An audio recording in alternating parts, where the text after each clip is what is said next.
Check the backseat. All right, come here. Check the backseat. Gets in your head, right? Good. Because every year, dozens of children are forgotten in the backseat of a car by a parent or caregiver. All never thought it could happen to them. But with changes in routines, distractions, or a sleeping child, it can happen to anyone. Parked cars get hot, fast, and can be deadly. So get it in your head. Check the backseat. A message from NHTSA and the Ad Council. KOZ and Bellevue, Omaha, Council Bluffs. This is 1620, The Zone. Crossover. Oh, killer crossover. Just crossover. You just crossed him over. Danced another victim to the crossovers. Cross him up and sit him down. Time for the crossover, powered by Everlevel Concrete Repair in Omaha at everlevelconcrete.com. John, Josh, Nick, we're all here. We have all slept many hours. Not as many as I'd like. Not as many as I'd like either, for the record. But I feel great. Here we are. What happened? Why didn't you guys get enough sleep? I just don't sleep very well. Body clock. Yeah. I don't think morning. We didn't leave the time zone. We were still in the same time. That's no sleep clock. Just like the 6:30 arrives and it says time to get up. I just haven't been sleeping very well. I guess it's time Not for a me sleep boy to get up. Did you sleep great this weekend, John? I mean, I would say adequate. Adequate sleep for John. I wouldn't say great, but it was adequate. I was very tired though. Friday night, and trying to remember. Yeah, I fell asleep.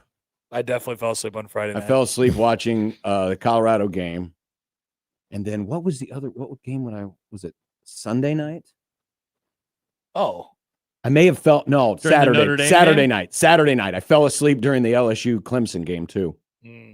That is adequate sleep. I love sleep. When you're falling asleep during games, that's adequate. Well, that can happen. I mean, it's not like I was like. Well, I fall asleep every Sunday during the NFL. It's great. I was an idiot. I stayed up. I watched the first half of the UCLA Utah game. It was after midnight. I'm like, why am I doing this? What's better? I only watched a quarter because I knew that was done. I knew that game was over. Ass whooping. I don't really take baseball naps. No? I take golf naps. Golf nap is elite. I think golf nap is the best nap. Golf nap's really good, but baseball's not really like on. I mean, it's on, but it's not like a national, game that I need to watch or anything like that. So I love my Sunday. It felt like an NFL Sunday on Sunday because it was raining and it was kind of chilly. And I was like, I think I want to take a nap. Yeah. At 2:30 in the afternoon today. Yeah, it was. Man, it rained a lot yesterday. I was going to mow this weekend and I never got the chance. Neither did I. Bad. Tonight? Bad times. This afternoon? It might have to be today. Yeah. Might have to be today. Yeah, I'm not sure. It did. It rained like crazy. It was nuts. A lot of rain. I heard you guys got a bunch of rain here. We got rain, Nick. We got a lot of rain. Where were you? Chicago. You were there all the way until yesterday? Yeah, we left yesterday morning. Wow. Like 7:30. So I was long trip, yesterday. Nick. How many t-shirts did you get? Oh, yeah. I didn't get any t-shirts. Why? Because I got a flag and a poster. Wait, you got a flag? Yeah, I got a flag. So you're going to fly a flag of My Chemical Romance in front of your house? Duct tape it to his wall, probably. I'm going to put it up with stuff. You duct tape your flags? No. Okay. Well, wait a minute. Don't you have one of them flags of McLaren hanging up in your office? Or is that something else? It is McLaren, but it's not duct taped up there. I put pins in it, and then it went into the holes. Oh, okay. Not a monster. Duct tape. What's duct tape on your wall? I don't know. People hanging up flags. Good point. It was just a commentary on people hanging up flags. You know what flags are for? To fly. Not to put up on walls. Why not? Why can't you have a wall flag? They used to have things on walls all the time. Get a pole. Get a pole. Ooh, that's a good idea. Get a flagpole. You want me to have a flagpole inside? That's weird. No, outside. That way the neighbors can walk by and go, what the hell is that? It would just sit there. That would be hilarious. If Nick was flying a flag in the office and it was just limp, it was like it's on the moon. They did that with the U.S. flag, and we did the Pledge of Allegiance. Mm-hmm. They had all the American flags. I pledge allegiance to the My Chemical Romance. Yeah, it just sat there. It wasn't flowing in the wind. You could pledge every day. That could be a fun new bit. Just recite the lyrics to Helena. When I was a young boy. That'd be great. It's a long pledge every morning. Yeah, it would be. Do you pledge allegiance to your McLaren flag? I should. What would it sound like? When I was McLaren. Exactly like that. I pledge allegiance to McLaren, except Oscar right now. He sucks, and I want Lando to win. Wow. Oscar. Wow. What happened? What did Oscar do to you? Oscar didn't do anything. It's just Lando was in second, then his engine blew up, and McLaren engines never blow up, except this one time, and it had to be my driver. And he maybe could have caught him and maybe won. Coming soon to a podcast near you, Nick? Maybe Wednesday. Maybe. But I thought it was on Fridays. Yeah, that's the name. Formula Wednesdays? No, it's Formula Friday. Oh, it comes out on Friday. The podcast comes out on Friday. Yeah, And so why did you just say Wednesday? Wednesday? Because the video. So it is back. Wednesday. But why? Wait, Why would the video come out on Wednesday? Because that's when we record it. But why don't you Just just make it come out on Friday. schedule it for Friday? You know you can schedule on YouTube. Yeah, Do you know that? Yeah. Then why is it coming out Wednesday? because it's going to come out on Wednesday. So he's doing a bit. It's very funny. This is a No. great bit, everybody. It's I don't. Well, wait, then why is it called Formula Friday? Nick, he's trying to be funny. I'm not Let trying him- to be funny. He's being funny. He didn't know you could schedule things. No, on I YouTube. did. It's, That'd be awesome if he did. it's happening on Wednesday because that's the only night we have to record.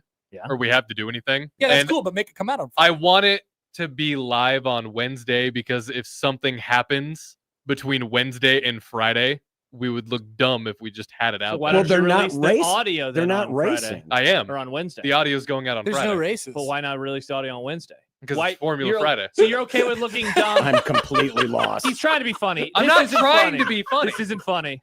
I'm offended. You can be triggered by this if you want to be, I have no guess. idea It's a what the weird hell's thing to be going on triggered now. by. I really don't.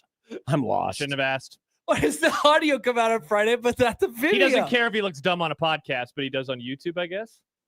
Yeah, take it from somebody who does 18 podcasts. I know what I'm Listen to doing. his advice. I want the interactive thing to be live.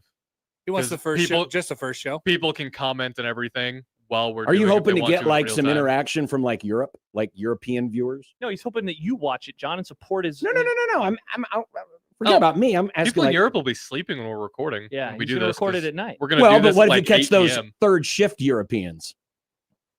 You're like, oi. Why don't you show just your record pants. it? I'm working at the 7-Eleven here in Milan. I want to watch it at Formula Friday. John is yet again from another country. And then they're going to be confused because they're going to be like, why is this coming out on Thursday if it's called Formula Friday? Can't please everybody.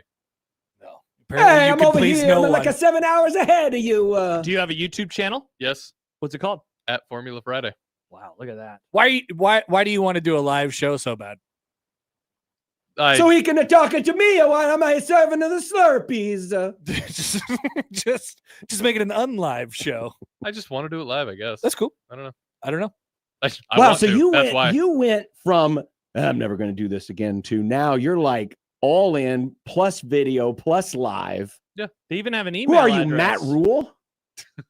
Nick and Lewis talk all things Formula One every week. Oh, you got Sir Louis to join you? I did. What I a great did. get, That's Nick. a Surprise. great get. That's the real reason it has to Did you- record on Wednesdays. did Is you when call he's the not Bro- busy. Did you call the Broncos to get permission? So are you always recording on Wednesdays?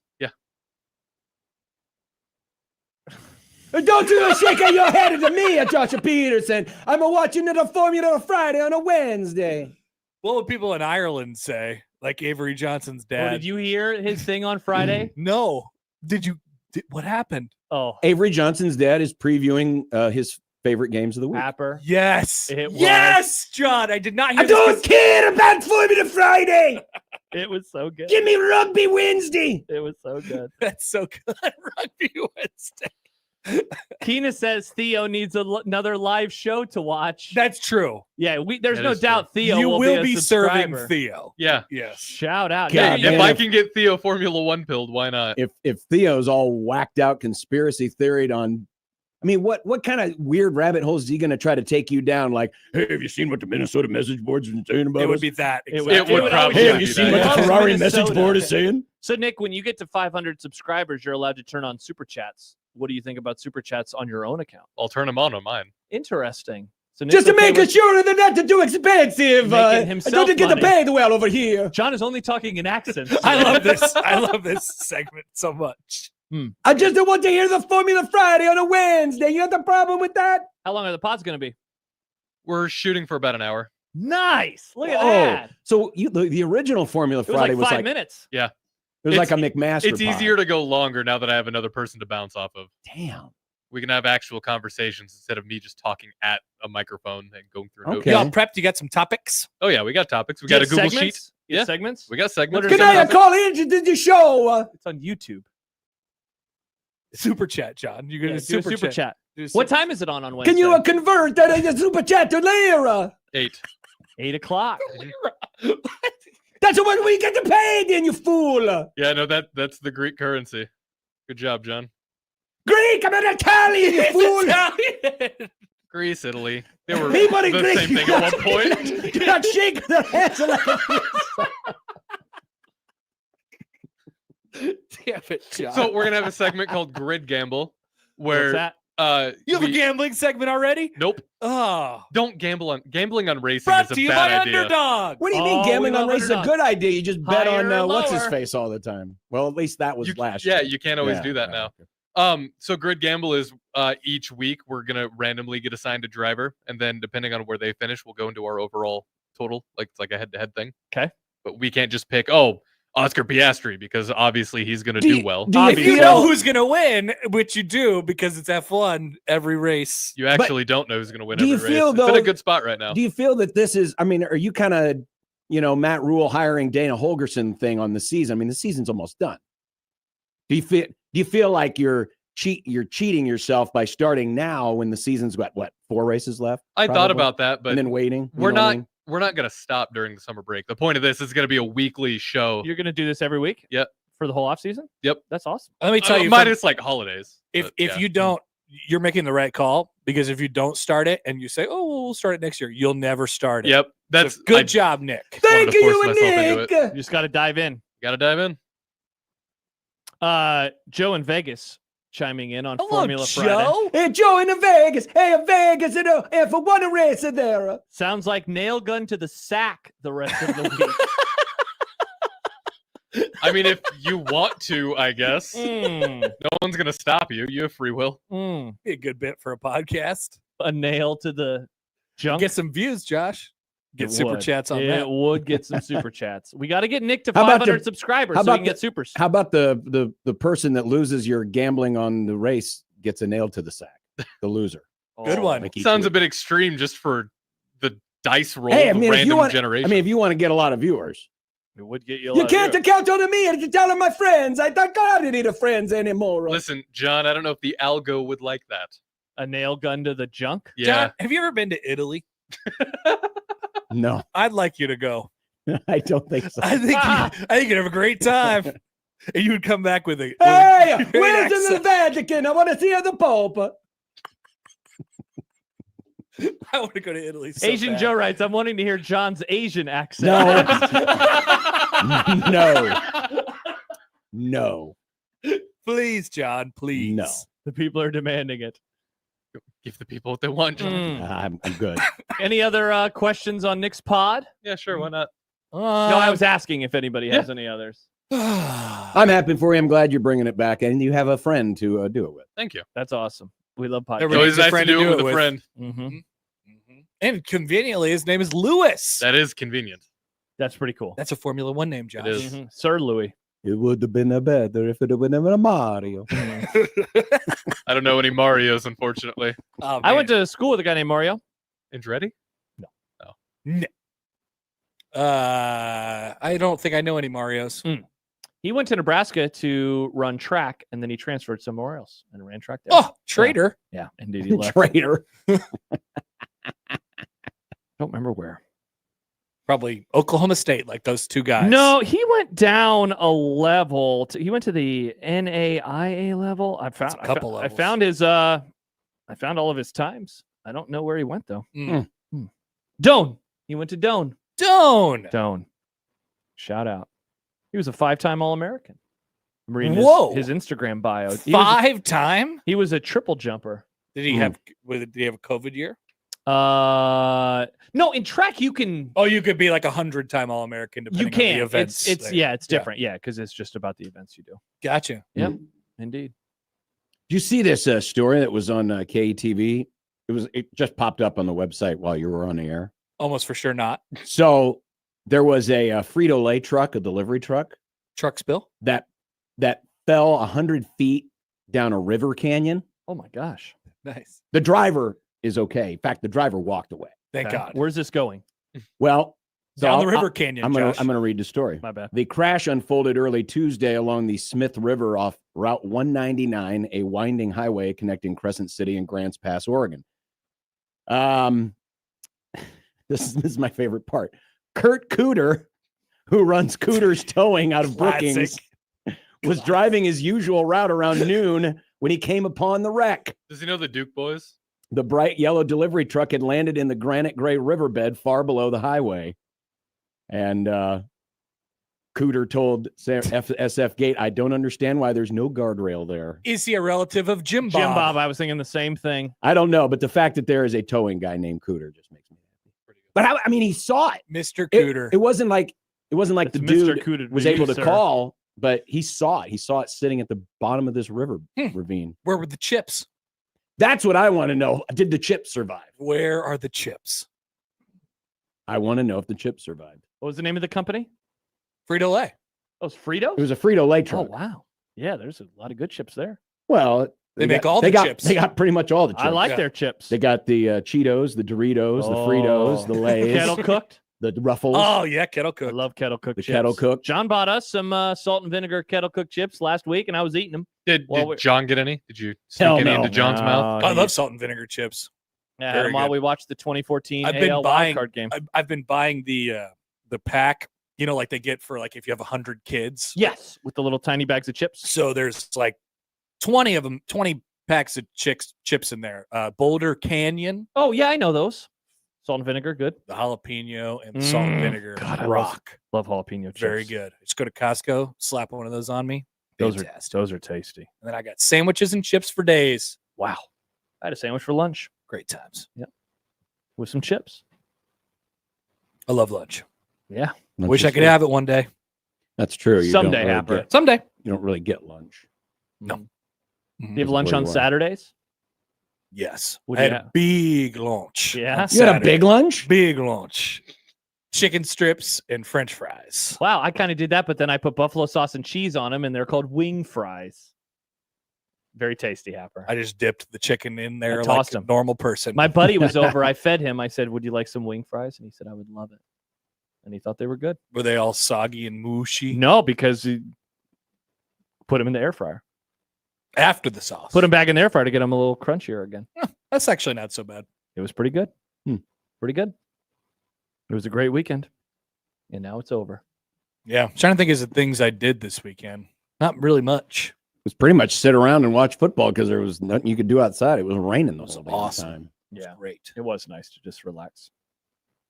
Move some stuff to a storage container. Uh-oh. A What? container? Are you Well, living in a no, storage container? I rented Or- I rented a storage. a garage? Or yeah. yeah. What do they call this? Storage containers. Storage, Well- but it's like part of more storage Yeah, yeah, containers. Yeah, Yeah, I it's know. a storage unit. A Unit. storage unit. Unit. Storage unit. Absolute unit. Yeah, too container. many I think things? of things you Yes. can move around. Like, That's fair. I put storage containers in the storage unit. Double storage. It's a lot of storage. You have too many things. Yes. Careful, you don't want your thing to end up on Storage Wars. That's true. People All I have start to do going is through not stuff. die. will anything be interesting if someone opens up your thing and sells it on Yeah, Storage what's in there Wars? right now? That's a great question. I'm surprised people keep really expensive things in storage units. I wonder how much of that's actually true or if it's just a setup, you know, Yeah. for the reality show. Because you'd think you'd like be like Joey and just have it all in your safe. True. Joey There's does just a have bunch safe. of junk. A bunch of junk. My very recent Bromaha Open trophy is actually in there. That's probably the coolest thing in there. Whoa. It's- I thought this was like a traveling trophy. It is. It's just so big. Wait a second. How big is Wait a this second. trophy? You took your traveling trophy that you and your buddies put together and Yeah. you've put it in a storage unit. It is in a carrying case. And I currently What are need you, to Johnny not have Rogers? this displayed in my house, potentially. for a Wow, you're variety of ashamed reasons. of it. No, I'm not ashamed of it. I'm not ashamed of it. I just don't need to have it displayed. at Seems this ashamed. moment. Yeah, Not why isn't it ashamed. not on your mantle? Maybe Yeah. there's going to be people in my house who don't need to know who I am. You have an office you can put Wait, in your what? office. Are you in witness protection? What's your real name? No. Who, Just in who are case- these people coming to your house think you are? Just in case I have to sell my house. I don't want it displayed on everywhere. Happer's moving. Wow, this seems a little. Why does it matter if people know? Because you're clearly not going to be there. Why much don't you longer. bring If it you walked here? into a house and you saw a big gaudy trophy along with a variety of other well curated design items in the room, what would you say? I'd be like, this person has a trophy and his wife also is decorated. You would say, I mean, if you're this ashamed of this trophy, why don't you donate it to Nick and he can give it to the winner of his Guess the F1 game? Oh, grid. Yeah, just put it in. You should put it on your desk at the Yeah. office. You have a desk. It's coming out. I'm very proud of the trophy. The desk is not big enough. Doesn't seem that proud to me.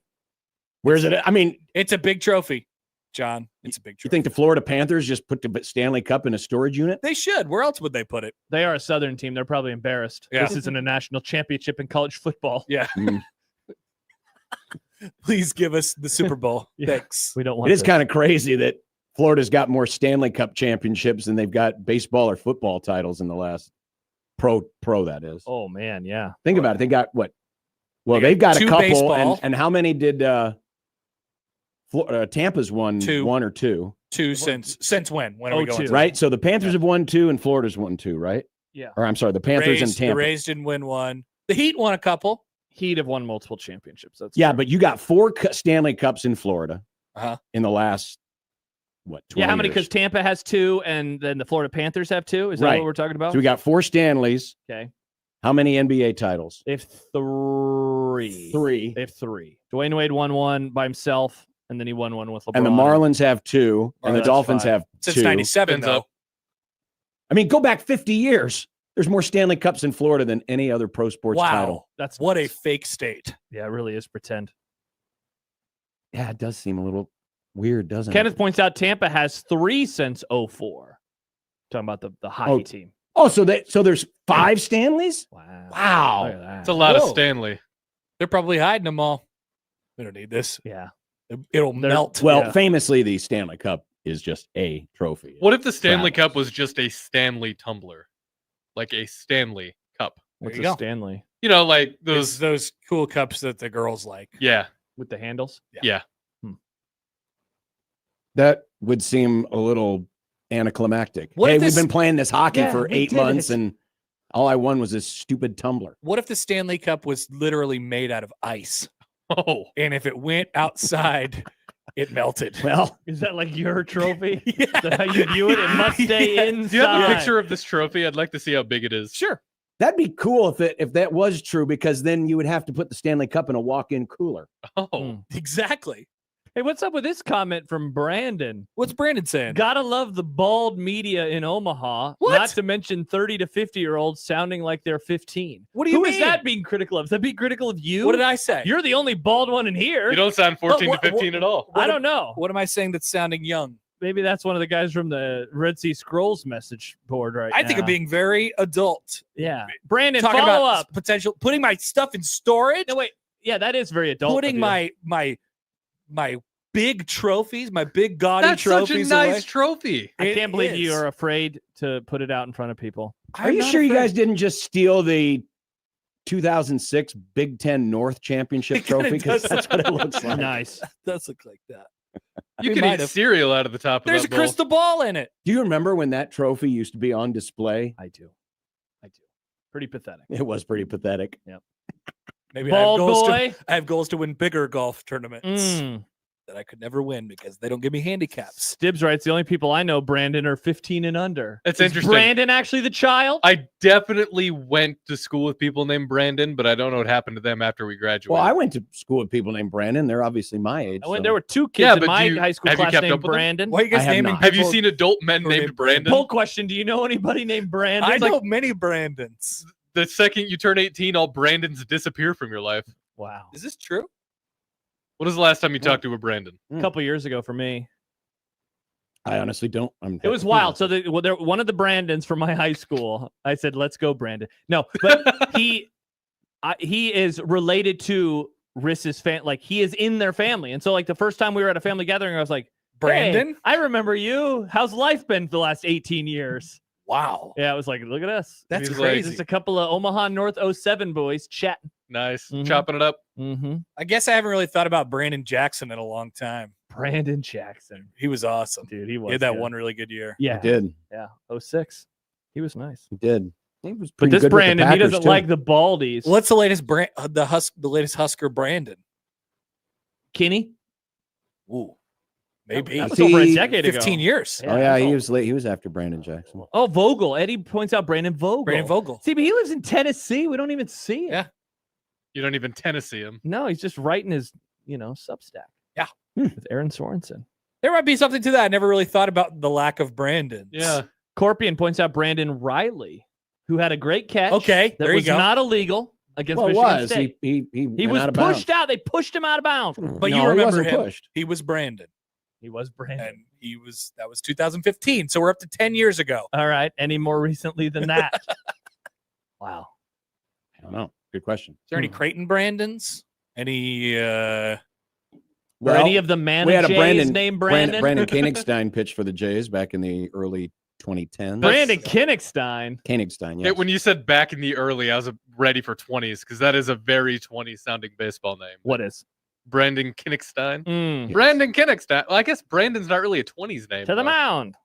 No, you can't be named Brandon. Let's look at the name stats for Brandon. Let's see if I follow anyone on Twitter named Brandon. What are we doing? I don't know. What The did Brandon, crossover happened. I don't follow what any did Brandons. Brandon mean by saying the things that he said about I don't me? know. I'm wondering who are the baldies. I'm one Baldy. I will admit Is he that. being critical of Gary? Did Gary do something? Brandon Gary's not peaked in bald. 1985, by the way. Gary has hair, Brandon. Who else? What did I say? I don't know. What What's- did you say? what's Were you wrong? being critical I of don't- Nebraska? I don't No, know. I was saying that over the weekend I think Nebraska's 3-point win is aged very well, actually. Yeah, well, Brandon doesn't like you. Brandon started showing up in 1950. Got to love the bald media in Omaha. I don't The know. bald media in Omaha. This is Who horrible. are these Aren't baldies? you the only one? I don't know. Is Happer the only bald media member in No. Omaha? No. Everybody else has hair? Well, not many of us are in Omaha Hmm. for that cover the Huskers anyway. Is there a World Herald writer who's bald? No, not who covers the team. No. Hmm. They all have hair. I didn't see many baldies in that press box on A Thursday. lot of hair. A lot of hair. Yeah. Great hair. Yeah, Sipple's in Lincoln, so he can't be him. Schaefer's losing it. And he is now of Omaha. Yeah. Oh. Bennington. As a name, Brandon is as popular now Oh, as it was in Sean Callahan. 1970. Hmm. Sean Not is very. not an But, Omaha but guy. Sean's not Omaha. That's right. He's Lincoln. Famously Lincoln. Alex writes, McMaster makes it sound like he will be bald by year's end. Is it McMaster? It's not. It won't be year's end, but it'll be sooner than he wants. And he's not bald. No. He might be though soon. Why is he going to pull it all out? No, he's got just the got a peak. lot going on. Mm. He's got the widow's peak It going happens. on. You know. He lives hard. Hmm. It's all those monsters. I got a few more Yes. names White from monsters. Mike. It gives us some more baldies. Mike, tell me. Jimmy Allen. Oh, Yeah. Oh, Okay. That's true. Nick Handley. Yes. Yeah. Yes. Yeah. Two more baldies. Is it Jimmy? Is Jimmy at fault for whatever Brandon is triggered I'm by? not sure what Jimmy thought about the game. I don't know. I don't. Yeah, that's a good question. We'll have to find Well, out tonight on After Hours. mhm. Guess so. I guess so. I'm sick of the Baldies. The Omaha Baldies, we'll call them. You know how there's the bumper stickers, the sweaty moms of Omaha? Have you ever seen that thing? the Baldies of The Omaha. baldies of Omaha. Omaha Baldies that cover Mhm. Nebraska football. Mm-hmm. Bald. Could be a picture of you Bald. and Jimmy and Handley all Bald. like arms around your shoulders. We're Now, is Jimmy- shaming sweaty people. No, now? no. It's not a shame. It's I don't know what it is. It's a women's club of some sort, but they have stickers on their car. I've never Sweaty seen moms these. of Omaha. think they I've work never out. seen these. Yeah, I think it's probably a Facebook group. You must work out. Nice. That was good. Thank you. Hmm. What do you got, Nick? You got That- something on the tip of the he's- tongue. I He's got something. cooking. Yeah. Travis Justice points out One-Eyed Hawk. Yeah, he lives here, but he doesn't work here. That's But he right. does a podcast. He- He is Yeah. of mostly Iowa. Yeah. Mhm.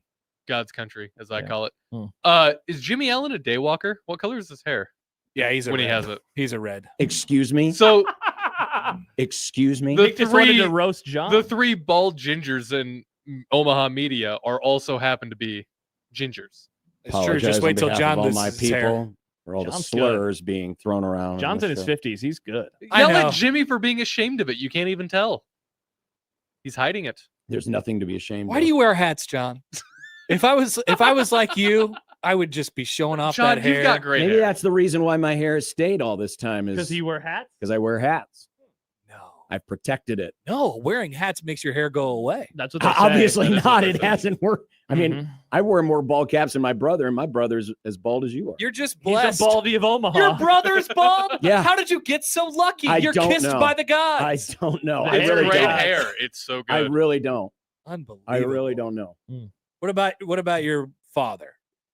Well, it's a maternal trait, right? Yeah, it's a maternal. So did That's what they Grandma always Leppincott say. or Grandpa Leppincott have great hair? My mom's got great hair. Grandpa had thinning hair. I got my mom's hair for sure. I know that. My Yeah, whose hair I got? uncles on my mom's side started going bald. I don't have very many baldies in my family, to be honest with you. I don't know what happened. Wow. Yeah, paving the way. I'm not sure. Yeah, first generation baldy. First guy in the family to graduate college. No, first guy in the family to be fully bald. Nice. That's me. I'm not sure exciting. about the whole, family trait. I think it just kind of happens. Yeah, I think that's a crock of bleep. Wow. Yeah, You think because science is a crock of bleep? Because how this science is a did my crock of brother bleep. go completely bald? But I did. I know. I agree with you, John. So what are the numbers? How is Casey's dad 1,000,000 feet tall and Casey's That's not? a great question. Yeah, His I- mom is like 2 feet Stuff tall. is random. I guess that is kind of the average. I mean, hair is different than height. I think it's random. I think it's random. Eyes are not random. Really? Eyes are not random. I don't know. No, There was there's- like statistically no chance know, that my child was not going to have blue eyes. and it has blue There's eyes. dominant and recessive traits, and the dominant traits obviously overtake the recessive traits. Yeah, do you remember the box with the letters? Yeah. The I- lowercase I don't know what I color love people's eyes are. I don't ever look into their eyes. You're also colorblind. That's a And good I'm take, Josh. colorblind. I'm like, I don't know, brown, hazel, red, blue. I don't care. I do. I guess I notice blue eyes. I don't notice any other eye color. Do most redheaded people that you know have blue eyes or brown eyes? I don't know because I don't notice. I- Yours look brown to me. Brown is the answer. No, I have blue eyes. Oh, see, I can't even tell from over so here. does he. Oh. I've seen some Yeah, but green my eyes. friend is redhead and he's got brown eyes. I know. That's why I was wondering. It's probably about 50-50. I've seen some green-eyed redheads. green Whoa, eye. I've Yeah. never seen that before. Is this like a Chris Prudon contact situation?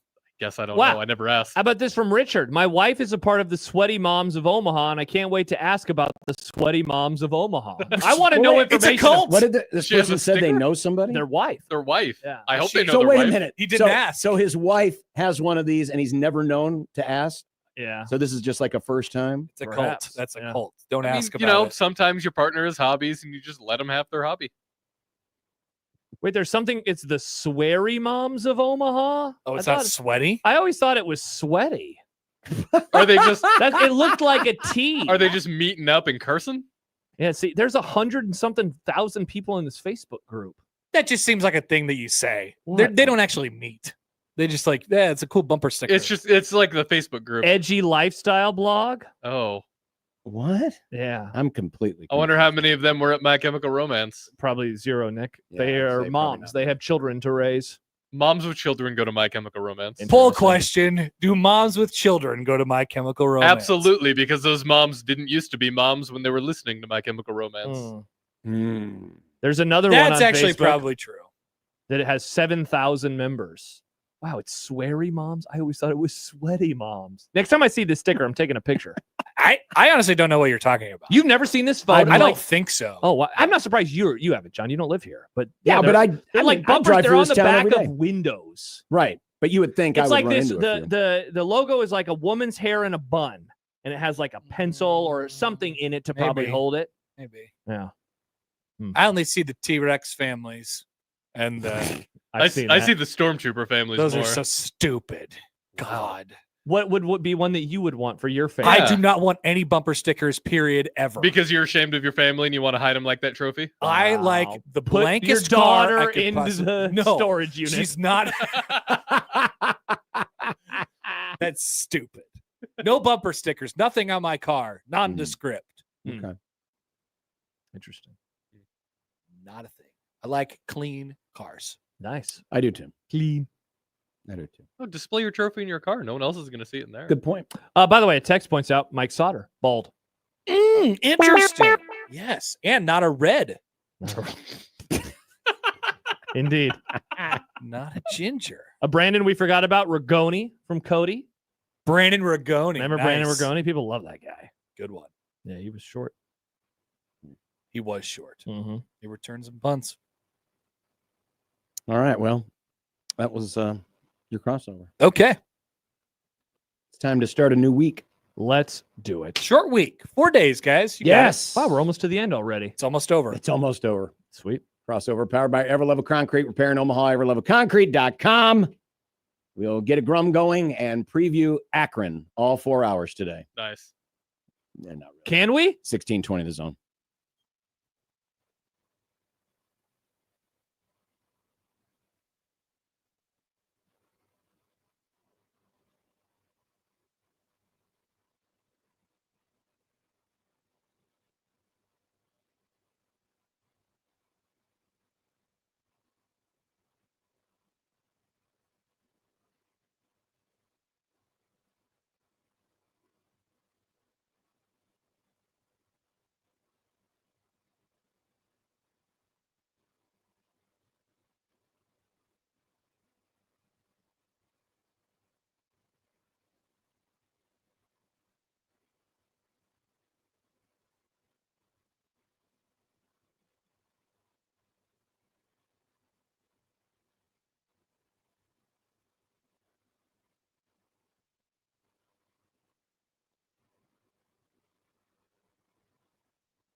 KOZN.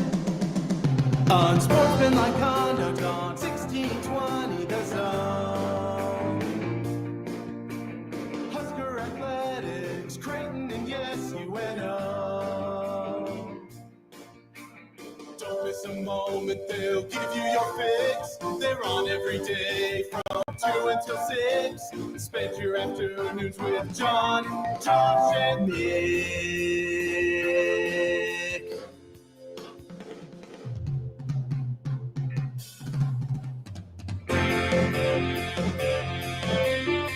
John, Josh, and Nick. They'll show you what sports talk really is. Thanks a lot, son, for finally coming out on Tuesday, which feels like a Monday, instead of being out at all this weekend. yesterday. Which sun? Don't you have a couple? The thing, the bright orb in the sky that That's your shines sun? and gives heat. Yes. Sportsmanlike conduct on 1620 The Zone. Husker athletics, Creighton, and yes, UNO. Hello, welcome to a new week, a short one albeit, here on the program. Back in our studio, back all together again, with Nick having returned. For now. Hey, you're gone again this week, aren't you? I am. I'm gone this week, too. Well, some of us are committed to being here during football season, and, well, you're welcome, ladies and gentlemen. I'll be here the rest of it. The rest of it? Yeah, the rest of football season. Oh, I'm locked in. good. I'm glad. Yeah. I'm happy. I'm happy you're happy. I'm happy everyone's out there happy. Be better here than it is in Alabama right now. Whew, spicy. Ooh. Or at least half of Alabama. Well, it's more like 80% of Alabama. Yeah, I don't know. I would love to know the breakdown of that fan base right now. Yeah. I would love it. Well, we know that we talked to that Alabama radio guy for 25 teams. Yeah, how was he? Was he positive? I can't remember anymore. That was one of the earliest Yeah, interviews it's we positive. He felt pretty I mean, they were all neutral, positive. leaning toward positive. did. Well, They're he all ain't pretty neutral leaning positive anymore. Yeah. True. Mm-hmm.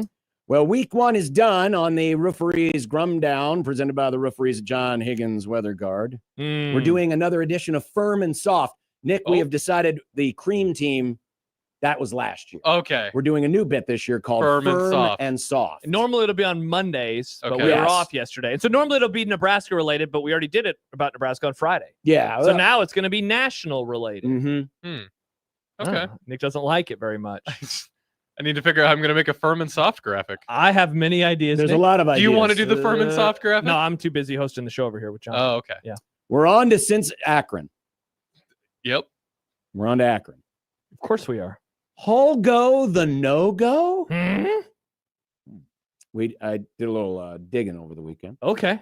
Mike Ferrin will join us on the phone Duh. What is this? 1924? from Washington, D.C. Hey, everybody. It's Mike Ferrin here What's at he the doing Brooklyn Dodgers game. Doing a DC. You can ask him. I don't know. Okay, I'll ask. He just said he was in the airport. How about them New York Giants? They were back in. They're going to be here forever. They will never leave. Neither will the Brooklyn Dodgers. Michael Bruntz of Husker247.com, Mm. as well as Steve Sipple of HuskerOnline.com. The super hot take market. I got a couple of things. Ditto. I got a couple of things. 52 years of turnovers. 52 years of turnovers. Mhm. Is this going to be a depressing discussion, John? Yes. I don't know. It's going to be terrible.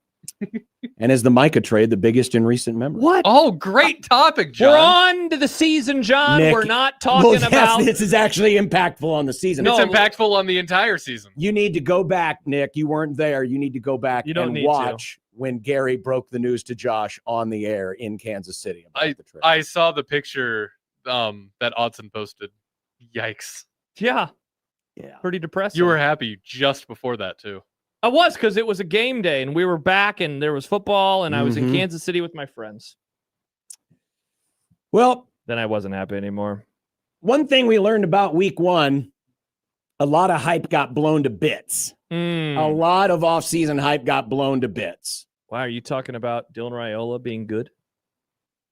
No, he was excellent, according to his head coach. We'll have some of that audio, by the way, from yesterday. All right. I'm talking about Arch Manning. Arch Manning. That was, I wouldn't even say that was an average performance. I would say that was like game manager-esque. Yeah. Like, hey, let's take the ball out of his hands and not let him do anything to hurt us.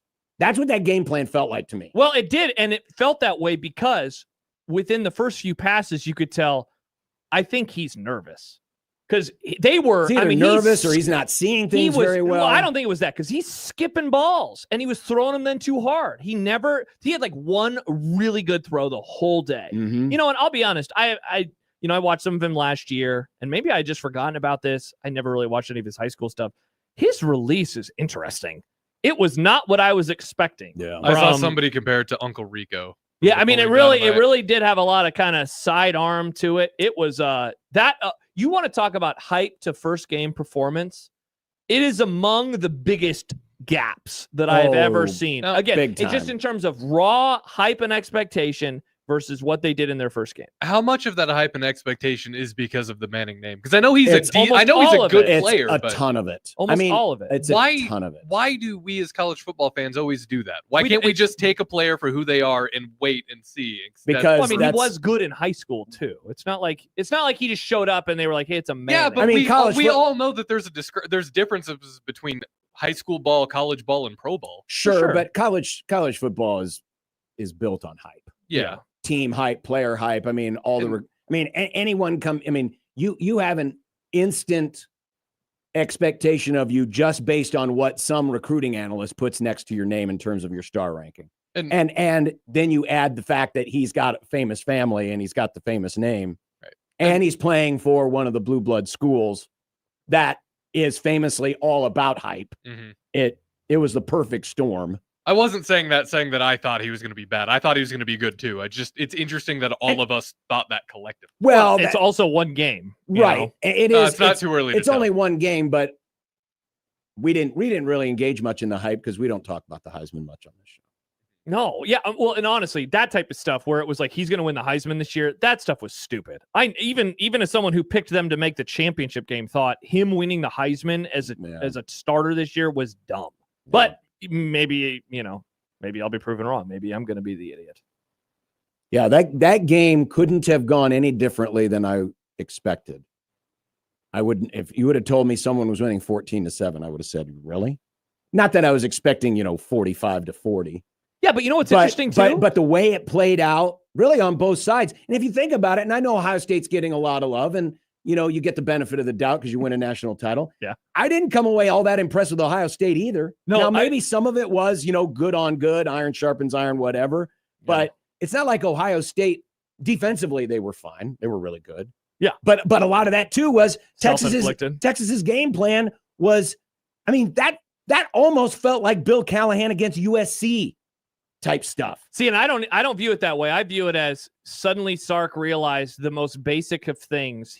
They couldn't even execute that. And so he had to just adjust on the fly. It was like that from the very beginning. But I think that's what surprised him. I don't think he expected his quarterback to come out and look like he did. Again, it felt to me like that was the game plan going in, that this was not something that was a quick adjustment on the fly. Well, maybe I'm wrong then. I didn't view it that's that how way. That's how I saw it. I don't think he thought that he was going to be that terrible that fast. It's great to have football season back because it brings listeners that we don't hear from in the offseason. And our friend Ohio State Ross, he is now back. He says, have to give credit to Matt Patricia. He wrecked Arch mentally. Downs had him spooked silly. Patricia with OSU talent is frightening. It's like, all right, let's all settle down. Patricia with OSU talent is not frightening. Arch Manning playing like garbage is what should be frightening for anybody involved in the Texas playing side like garbage, and it was a very conservative game plan. For sure. They wanted to run the ball a lot. They did go for it on fourth down twice on their opening drive. They got stopped on the second one. That's why I disagree a little bit. Like, I don't think that it was but that's the way modern football is. If it's fourth and less than 3, a lot of teams are now going for it, especially in plus territory. Yeah, but they were in minus territory the first time, and if they were being as conservative, but wasn't it only like a yard? Yeah, but if they were as conservative as you thought they were, I would. I'm talking conservative. You're talking strategy. I'm talking game plan. I think the game plan was conservative to start. Yeah, I definitely disagree. Well, we'll agree to disagree. Yeah, we'll see what happens over the course of the season. He just couldn't throw. Seriously, he could not throw the football. No, it was pretty and that terrible. was evident too. Yeah. So that was one of the hyped things that went down this weekend. Alabama. Yikes. Alabama. Yeah, that was rough. First drive looked great. Dude, first drive looked awesome. Then after that, it was like North Carolina. What in the world? Yeah. How do you guys think Nick Saban is okay right now? Do you think he's fine? Yeah, if anything, Saban is saying if he even thinks about this stuff, my legacy is even more intact now than it was a year ago. No, this is a team and a program, and I'll admit on Front Street, and I think you had him far in the playoff too, right? I picked him to win the whole thing. That's right. So John and I were both very much in on them having a real good bounce back season, but they were terrible. They were awful. And man, as someone who grew up, didn't cover the Nebraska transition from Osborne to Solich, but certainly was rooting for Nebraska, it was like this slow decline. And I know that they lost 4 games in the first year, but then they were right back up to 12-1. Yep. They were always a top 10 team. So it was like this slow falling from what they had been.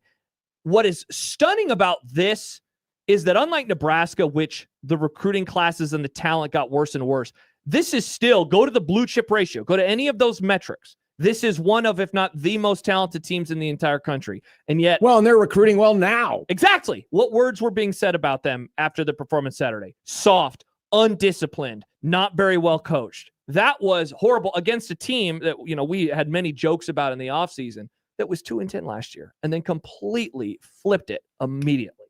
Completely flipped it immediately.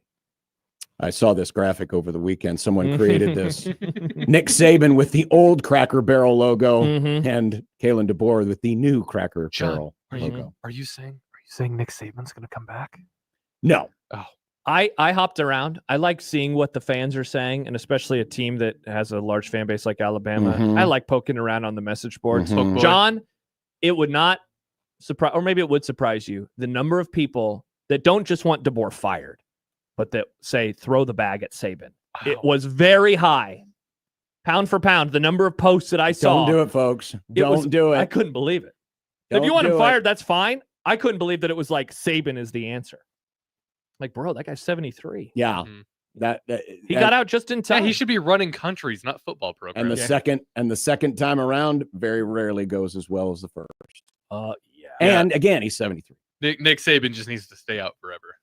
Corpian writes, it's one game. Let's pump the brakes on Florida State. Like maybe, and for the record, John and I didn't spend any time just now talking about Florida State. That was way more about Bama. I don't think you need to pump the brakes on Alabama and being concerned. I think Florida State's better. For sure. Yeah. They're better. Yeah.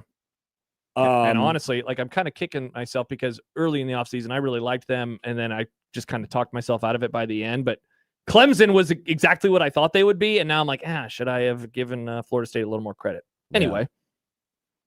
And then there's Bill Belichick. Yeah. Oh. Again, first drive looked great.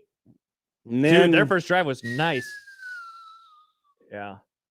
Man, I tell you, they rolled out the red carpet, or in this case, the Carolina blue carpet. ESPN did an hour-long pregame. I mean, they basically brought a mini college game day there.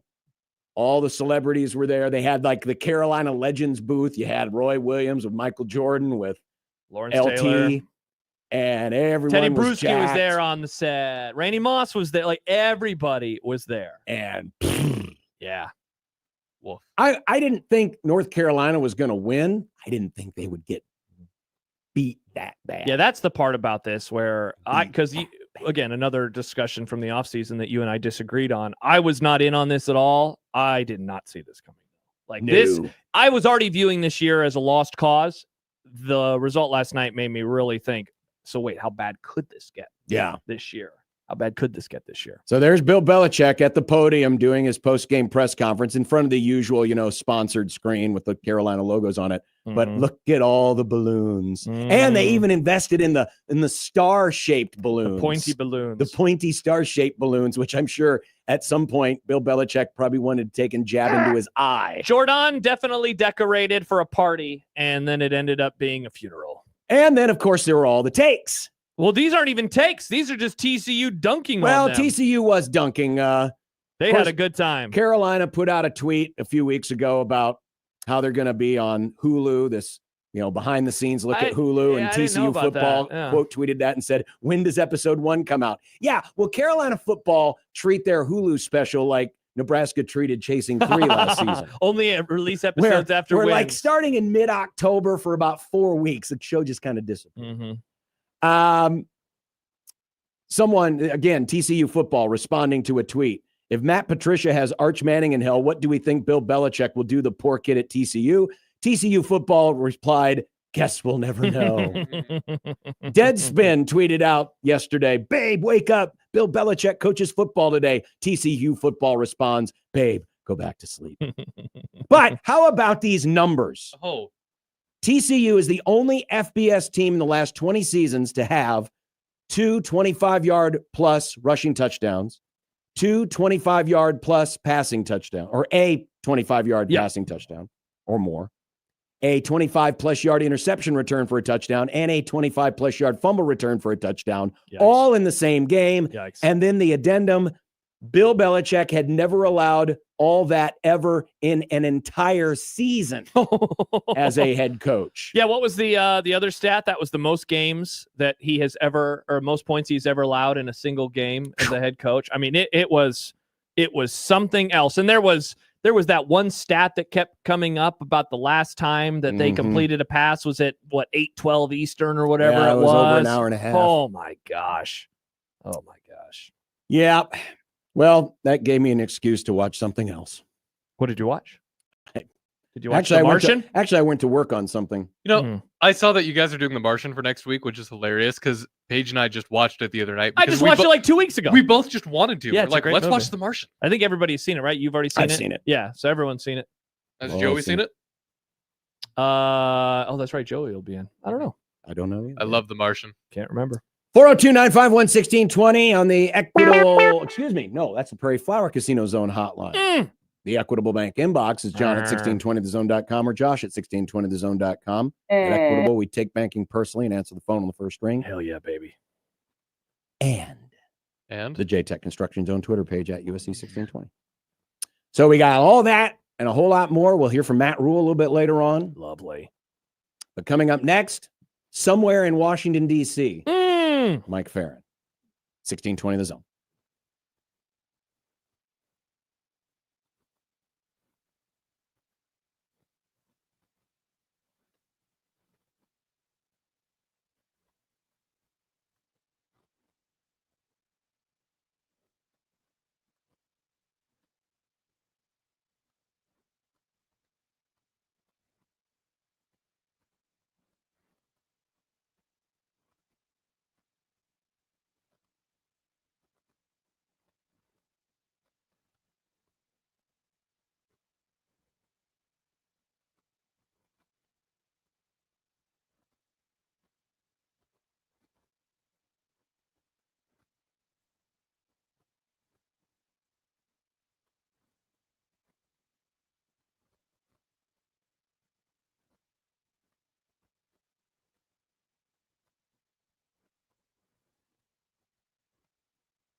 Sound familiar? At Mattress Firm, we understand there are many problems that can keep you up at night, like snoring, aches and pains, or sleeping hot. Our sleep experts have the unrivaled know-how to match you with a mattress that can help. And now at Mattress Firm, get a king bed for a queen price, plus a free adjustable base with select Sealy mattresses. For the great sleep you deserve, visit Mattress Firm.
Bozo Circus is on the air. Mike Ferrin, Sirius XM MLB Network Radio. Ladies and gentlemen, now singing the Mike Ferrin Open, it's Mike Stibbs. Just make sure it sounds sexy, Stibbs.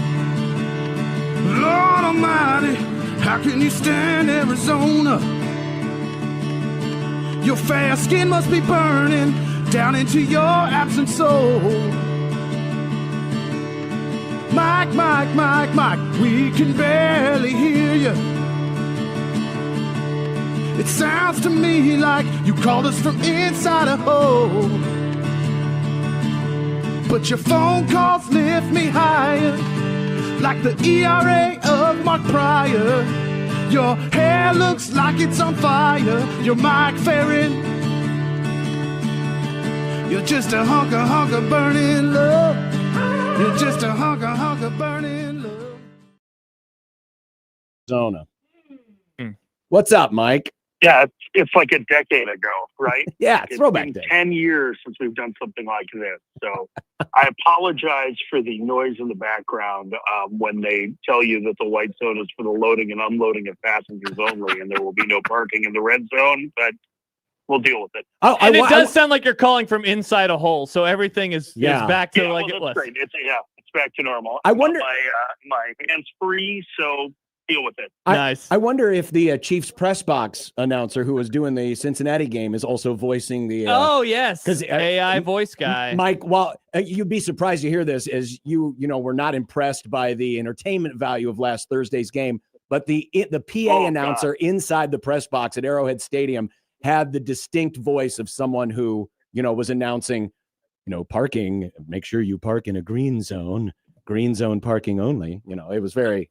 Very airport-esque. Well, let me ask you, as somebody who was there, was it more entertaining than the football game? It was a very entertaining football game, Mike. I don't understand what you're trying to say. It was terrible. There were first downs. If you give somebody that as the first example of what college football is like, they would turn to baseball in a minute. You think so? Ooh, we should try this. Yeah, we should try this on something. Shorter to begin with. Like, I couldn't even stay asleep to the end. Like, it was a snooze fest. Oh boy! Tell me they're not. The other 7 wins aren't going to be like that, right? I think they might, Mike. I think they might. Well, the next 2 will be snooze fest because the opponent is bad, barely stronger than a tin can. So it's not good. A lot of injuries going around in baseball, and particularly to relief pitchers. Jason Adam for the Padres out for apparently the season with a quad tendon rupture. How much does this impact the Padres, who worked very hard on making this the deepest pen in baseball? Yeah, I think it's got a significant impact. I mean, one, I think they're deep enough to be able to handle it, right? I mean, Adam was one of 3 All-Stars that they had before they traded for Mason Miller. And they have other really good relievers that people have never heard of. Like David Morgan is like this incredible story as an undrafted free agent who's got like a sub-2 ERA. The stuff is really good. So, I think they can withstand it. It's just that, part of their basis for winning in the postseason was going to be shorter starts and turn things over to this loaded pen to cover 5 innings. And I don't know that they can count on that in the same way now. So, I think it's a significant injury. It's a weird injury, right? I'm not sure. I mean, think about this. This feels like more of a football injury, but how many guys do you remember that ever had a ruptured quadriceps tendon? Like, that's a really strange one. I want to say that there may have been a couple of football players that had that, but I don't remember it ever for a baseball player, and certainly not one who would just finish the pitch and was going to field a ground ball, and then just had it pop. So I feel bad for Adam, who's a good guy and has been through a lot. Nearly lost his career once when he was in the Cubs system because of a gruesome leg injury. So, I just, I hope that he's able to get back next year more than anything. But yeah, I think it is not insignificant for the Padres, especially in a short series. Yeah, Mike, it's so hard to ask, how does this now affect the postseason? Because we don't know the matchups, we don't know what's going to happen. But does this just completely alter then how you view the NL and what's going to happen next month? I don't know if it completely views, but I think it casts more uncertainty on the Padres in the series, right? So, listen, I don't know that the matchups in the end matter all that much. I mean, I think if you had a staff that had a lot of good left-handed pitchers on it, and you were facing a lineup that had a ton of good left-handed hitters, maybe that would have a bigger impact. I think more than anything, you're just losing one of the best 15 relievers in the sport, and so I think regardless of who you're facing, you're losing him in the spot when he probably would have pitched, the 7th inning of key games, right? And you turn things over to Miller for the 8th and Suarez for the 9th, or some other iteration of that. It reduces their options. Again, it doesn't mean that they won't have somebody that fills that role. It's just that it leads to a lot more uncertainty when you have these 4 guys, Adrian Morejon being the 4th, at the end of games that you had a high degree of faith in because they had done it for multiple seasons. By the way, just thinking back, the only quad injuries I can remember off top of my head were wrestling. Triple H burst a couple of quads in his career, and Vince McMahon famously did as well. But that's it. I mean, it's not that common an injury. Oh wow. Well, I hope that Jason Adam calls Triple H to ask him for advice on how to rehab now. Well, if he comes out to his next appearance, whenever that is, spitting water up in the air, then we'll know he's taking that advice. I'm impressed that you have the injury log for WWE sitting right there for you to be able to go through and be like, well, it picks out on the injury history for professional wrestling. Well, it's always there. Famous. It's always there. It's usually, this guy got bashed over the head, this guy lost an ear, but this one was a little different. Mm-hmm. Speaking of injuries, the Brewers have had a couple of injuries. Trevor McGill went to the IL, and Shelby Miller yesterday pitching against the Phillies said he felt something pop, and that's never a good sign. What's the impact here, especially if Miller is out for an extended period? Well, I think the good news is McGill played catch yesterday, and even when he went on the injured list with his flexor technician, he said he dealt with this multiple times in his career and that this one wasn't as severe as some of the others that he had. So it was a good chance McGill gets back. I mean, again, it needs to be depth. I don't know that Miller was a plus-side guy in a postseason series. He certainly has had a really good year. We'll have to wait for the testing, but he missed a month earlier this year with a forearm strain, and he knows what forearm pop feels like. He's had Tommy John surgery, and that doesn't mean that's what it was. It could be scar tissue, it could be any number of things, but it certainly doesn't. It doesn't sound good, right? And the problem has been so hard to add depth in August or September as it is. Because you can't make trades unless players haven't been on the 40-man roster. I mean, let alone just if you're the Brewers and you feel like you need to cover a dozen innings this month and you feel pretty confident in Miller doing that, you're either going to minor leaguers to do it or you're having to find somebody who's been released to fill that. You're not even worried about whether or not they're eligible for the postseason. So it stinks for Miller if he's out for an extended period, and it's just more difficult to replace that with somebody who has significant big league time based on the way that the trade market works now, where they literally won't let you trade anyone who has been on a 40-man roster after July 31st. Mike, going back to Thursday. At any point in the season, I want to make that clear. That's at any point in the season. If you're on the 40-man roster on April 1st and you hadn't appeared in a big league game, you get designated for assignment, and you spend the whole season outright in an organization and you were in the minor leagues, you still can't be traded for after July 31st. It's a pretty stupid rule, I think. Mike, going back to Thursday and not the football game that you watched, but the baseball game I imagine you were watching, and that was Kyle Schwarber on his way to 4 home runs with an opportunity for a 5th, which obviously would have set the record, but it comes, in the midst of another really good year for the Phillies as well. What are you expecting from him and this team now over this last month of the regular season ahead of October? I mean, I think it's played pretty consistently well this year, so I expect that will continue. I think they have a major question mark in that Zach Wheeler is out for the season, who is, one of the best pitchers in the National League, probably at this point the best pitcher not to win a Cy Young Award, and he looked like he was one of the leading candidates this season. So how they're going to overcome that, how they set up their bullpen, I think those are questions. They certainly make Castellanos playing time. He's been a veteran for them who has not performed well offensively or defensively this season. So I think we're getting a look at how they're going to mix and match a little more than maybe some of the previous Phillies iterations over the last 5 years have in the postseason. But I don't know that this changes the way I feel about them. I think they're one of the best teams in baseball. I think they're one of the World Series favorites. They're really good. Even without Miller, they have outstanding starting pitching. I have a little bit more faith in their bullpen than some others do, just because I think that they're going to miss some bats. And I think they have a lot of different options at Rob Thompson's disposal.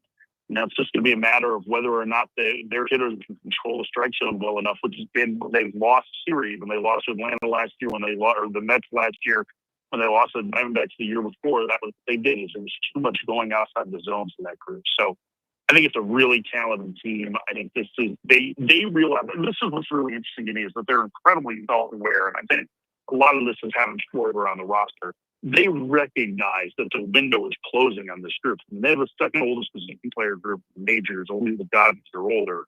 And this core group may have this and maybe next year as viable contenders, and even next year. I think the further you move along the line, the more uncertainty it comes, since Father Time is still undefeated. So I think there's going to be a sense of urgency to the way that they play in October too, knowing that this might be their last best chance to win a World Series. Mike, would it surprise you to know that your phone is in mid-season form? No, it would not. What did you? How much of that cut out?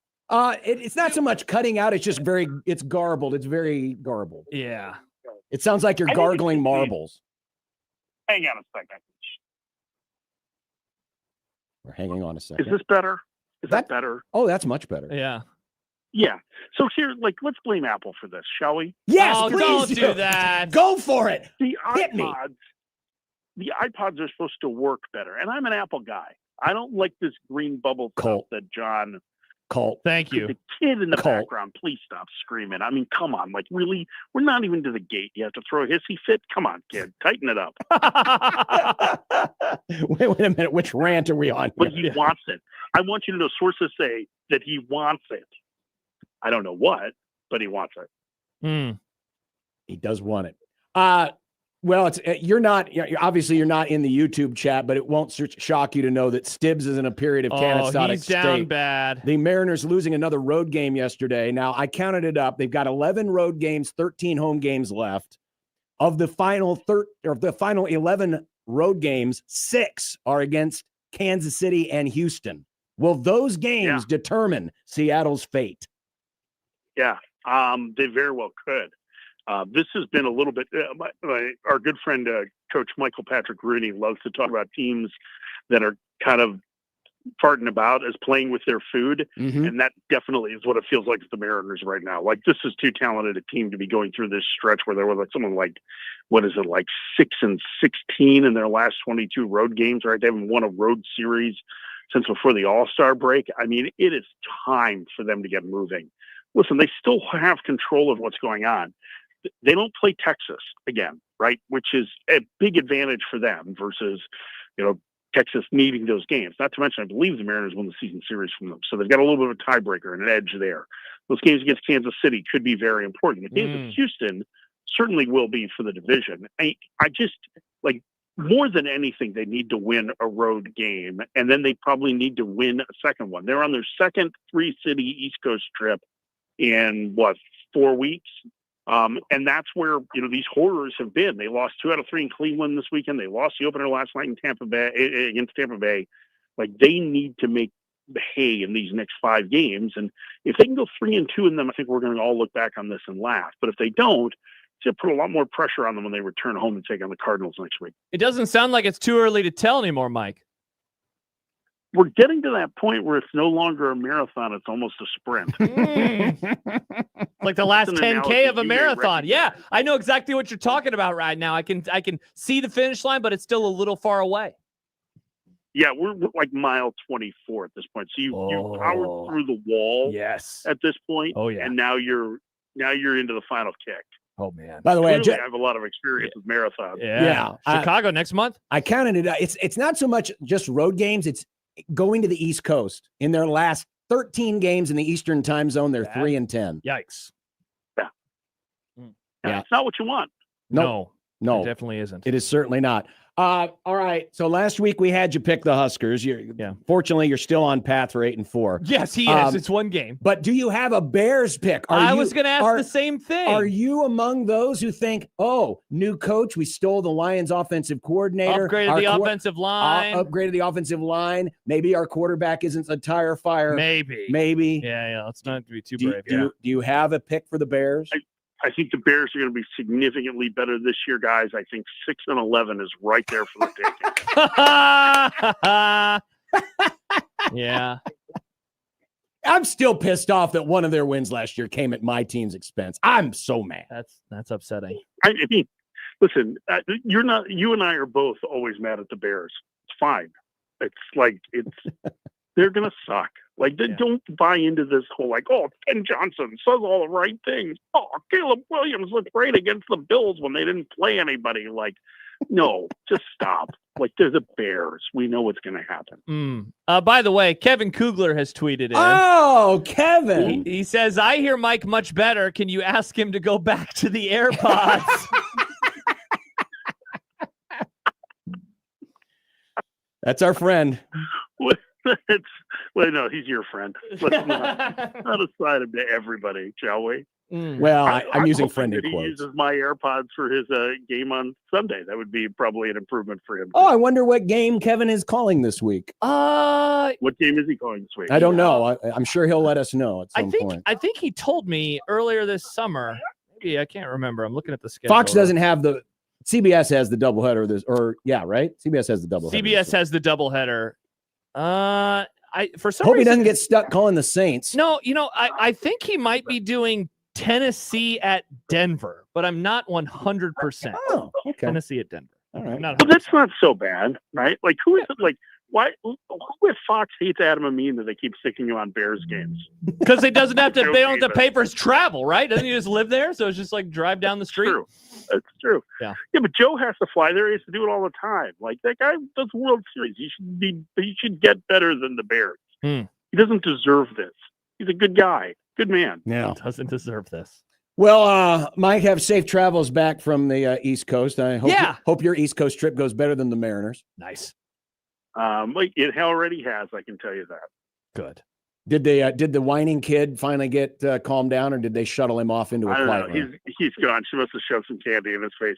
That's expensive candy, let me tell you. Oh yeah, airport candy. Oh, airport candy. Pricey. All right, Mike. We'll talk to you next week. Okay, guys. Bear down. He sounds so excited. Hi, Mike. Mike Ferrin, Sirius XM MLB Radio. Wow. Speaking of that, our NFL picks are coming up on Thursday. Are they? Nick, are you going to do both conferences this year? Yes. Oh, that's right. Remember last year? You famously forgot one. Was that last year or was that the year before? I think that was the year before. I know we're going to do our teams draft this year. Yeah. Awesome. We'll do our teams Love draft. the teams draft. I can't possibly do worse than I did last year. Of course, that's what you get when you pick both Dallas and San Francisco. I didn't. I won last year. I picked the Dolphins. But by losing, I won. won. Going to be okay.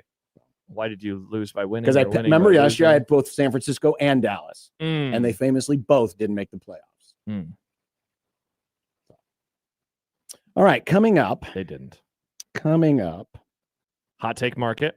We do. We have hot take market. Bruntz will be coming up. Soft and firm. Let's do firm and soft when we come back. Firm and soft. Firm and soft. I'm more firm than I am soft today, John. Really? Yep. I'm equally firm and soft.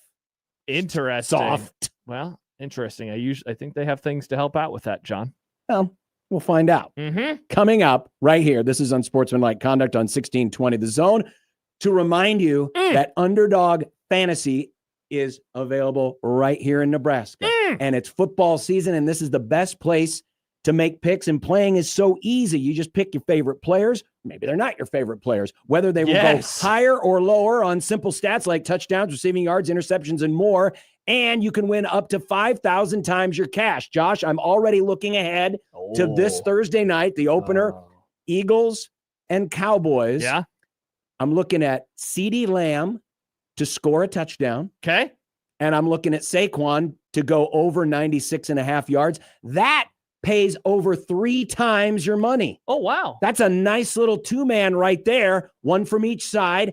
That's how easy it is. It's a great website, very easy to navigate, and you can win cash. That's right. Right here in Nebraska, you don't have to go across the river to play Underdog Fantasy. I have something similar. I'm going to go higher as well on the CeeDee Lamb rushing or receiving touchdowns of a half.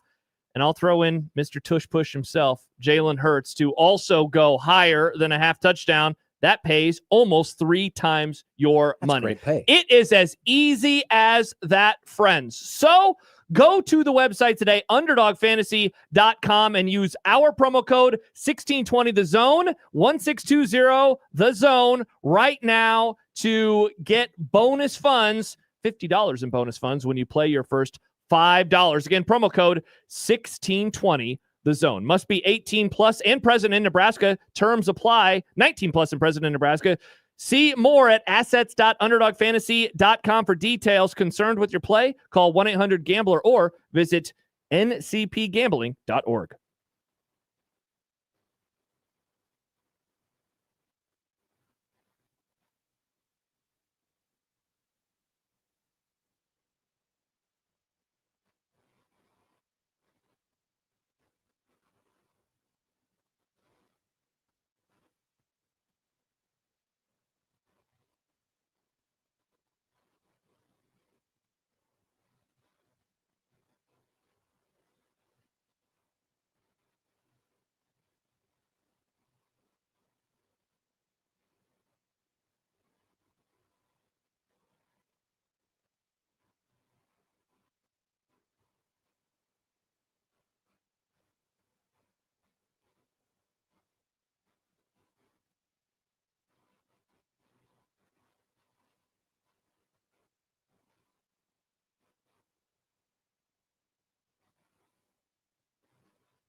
Hey, a reminder, 1620, the pregame debuts this Saturday afternoon from Memorial Stadium in Lincoln. Yours truly, Michael Severe, will be live at the Blur Events tailgate underneath I-180 overpass at 4 p.m. So when you're on your way to the stadium or maybe out in the tailgate lot or doing whatever you're doing, wherever you are on your college football Saturday, you can tune in Michael and I for 2 hours starting at 4 p.m. Nebraska, Akron, 1620, the pregame. I'll be checking it out. Wherever we be, we be. Hell yeah, Nick. I'll be there in Wherever spirit. We be. Nice. All right, time for firm and soft. Yeah. So we did this on Friday after the Husker game. Hello. Well, there was a long week of college football to react to outside of Nebraska. Yes, Famously, there were 4 days worth of college football outside of Nebraska. Wow. That we could react and to. now it's all over. And now it's all over. But now we look ahead to the next week. Firm. Akron. I am firm on this. Thank God Boston College benched Thomas Castellanos last year. I don't believe it. Why is that? Remember, Thomas Castellanos coulda, woulda, shoulda been the quarterback that Boston College put out there against Nebraska in the Pinstripe Bowl. Yeah. Had he played in the Pinstripe Bowl, I don't know if Nebraska would have that trophy. But thank God bowl games don't matter. Famously, you say that all the time. I do, but I'm, if you're into the optics of a 7-6 over a 6-7. Yeah, it is better to be 7-6 though. Because old Thomas Castellanos, who, by the way, I had forgotten about this. I did too. I had forgotten about this in the offseason. Remember in the offseason when Thomas Castellanos famously said about Alabama, they don't have Nick Saban to save them. I just don't see them stopping me. No lies detected, John. They didn't. No lies detected from the Florida State quarterback, and they rolled. Again, remember, it was 7-0 Bama, and after that, they were outscored 31-10. 31-10. Interesting. That is not where I thought you'd begin the firm conversation with. Didn't think that's where Good on you, Florida State. By the way, they jumped into the AP poll this week. I saw that. After being unranked. Mm-hmm. Maybe, just maybe, what? Tony White didn't take a lateral move. Oh, interesting. Who could have seen that coming, John? That Florida State's a better program. You called this? You called Florida State beating Alabama? No, but I said it wasn't a lateral move. It was in the moment, but no, maybe it's not anymore. Nah, you can't say that. First thing, John, that I am firm about. One of the stories of this weekend was low-scoring football games. Mm-hmm. We already talked about Ohio State, Texas. We have not talked about the LSU-Clemson game, another low-scoring affair. And I know that we saw some late touchdowns in the Notre Dame-Miami game, but that was 24-all going into the final minute. The story of the 2025 college football season is going to be defense. I am firm on this, and I certainly think the early part of the year is going to be this way. And it's because of all of the transfers, all of the new pieces. Not to mention, look at some of these teams that we're talking about. Ohio State, first-year starting quarterback. Arch Manning, first-year starting quarterback. Alabama, they're not going to be in the race anymore, but first-year starting quarterback. Georgia, first-year starting quarterback. I think when we get the good on good, like we had in some of these games, I think low scoring is going to be the name of the game. I would look to this weekend's Oklahoma and Michigan matchup and say perhaps that will also be a low scoring game. So I'm firm on thinking that this is going to be a nice defensive year in the sport of college football. I saw this tweeted out by Brad Powers, formerly of the Bet the Board podcast with our good friend Todd Furman. RIP. If you blindly bet the under in every game so far this year in college football, and this is counting week 0, you would have won 63.5% of those bets. Dude, and what do you got to win? That's just all unders. And what do you got to win? It's like 53%, Yeah. and you're making a profit, 63%, and you are making a living. It was so noticeable to me, and it I mean, heck, it started for us as we're watching the game at Arrowhead. Not a whole lot of points in that one, and it just continued all weekend long. But I really do think that Ohio State-Texas game was the one for me where that narrative started forming. And by the time that LSU and Clemson played another low-scoring affair, I think this is going to be the case this season. I am soft on the analysis of Arch Manning's struggles versus Ohio State. And I'll have more on the overall broadcast later in the Grum. But the silence from Joel Klatt, I mean, this was the biggest story coming into the game. These two great quarterbacks with all this 5-star potential, and one of them is struggling mightily. And I don't recall hearing any analysis whatsoever. Why is he struggling? What's going on? Is Patricia doing something that's different? There was no analysis of his bad throws, the coming up short on throws or overthrowing guys. He was he had the crap hyped out of him in the pregame show. And so the major story of this game was, here's this Heisman favorite, 5-star quarterback, legacy family, playing this poorly, and we didn't hear any analysis as to why. It was baffling to me. And, I've never been the biggest ESPN guy in the world, but I guarantee you if that had been an ESPN broadcast, Kirk Herbstreit would have been all over this. He would have said, hey, this is what they're doing, or, hey, man, maybe he's pulling up on his throws or whatever. We got nothing. So what's the firm here or the soft? I'm soft on the analysis. The analysis I see. Okay. was soft. I am soft on Arch Manning stinking because it is one game. Though I did write his throwing motion was weird. I want to see what happens. It's funny. Like the next few weeks, it's going to be a nice runway for him to play really well because they're not going to play anybody good. But I am soft on that right now. I'm not going to go all the way there. We have seen quarterbacks get off to poor starts before. Look, Ohio State, of all the teams to play in your first game at the shoe against that defense, loaded with talent, et cetera, it was going to be hard. I'm soft on it for the time being. I am soft on my college football playoff picks. Which ones are you out on? Obviously, Bama. Here are all the teams I had picked to go to the playoff who have lost before Labor Day. Okay. Kansas State. Yikes. They almost went 0-2, by the way. Texas. Yeah. Alabama. Ugh. Boise State. Yikes. Clemson. So I think you should feel okay about half of those teams making it to the playoff, but I think half of them you can throw out right now. I think you could throw out Boise. Boise's gone. They're toast. I think you can throw out Alabama. Don't throw out. Throwing out Alabama. Don't throw out Texas. Don't throw out Clemson. Clemson's in the ACC. There's plenty of time.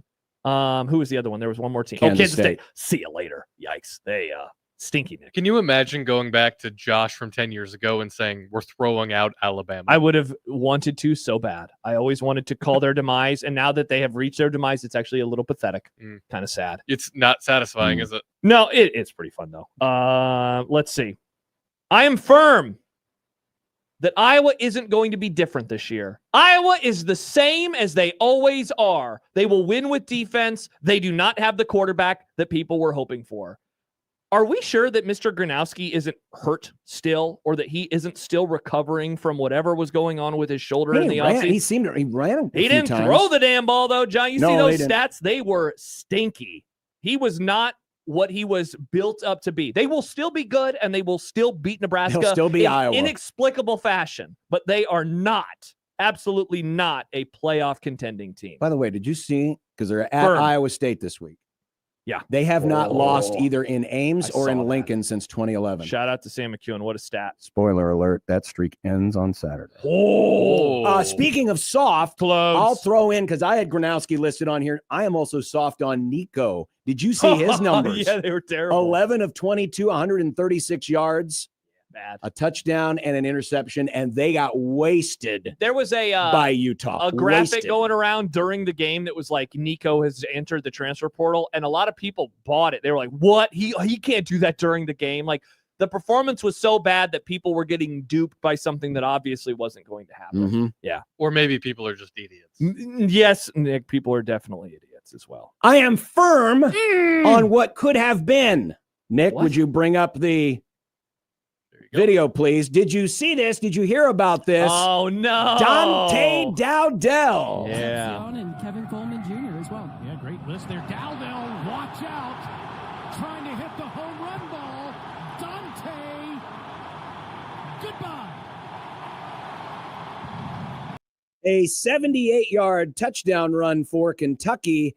And then on Sunday night, Shamar Brown was instrumental in Miami's win over Notre Dame. Yeah. I am firm on the fact on what could have been. Yikes. That's really Nebraska sad. could have one or both. Well, they wouldn't have had both, but didn't want to spend the extra money on keeping Dowdell and did not want to spend the money on getting Shamar Brown. By the way, Dowdell's longest run at Nebraska last year was 38 yards against Northern Iowa. His longest Go Panthers carry against a FBS school was 20 yards against USC.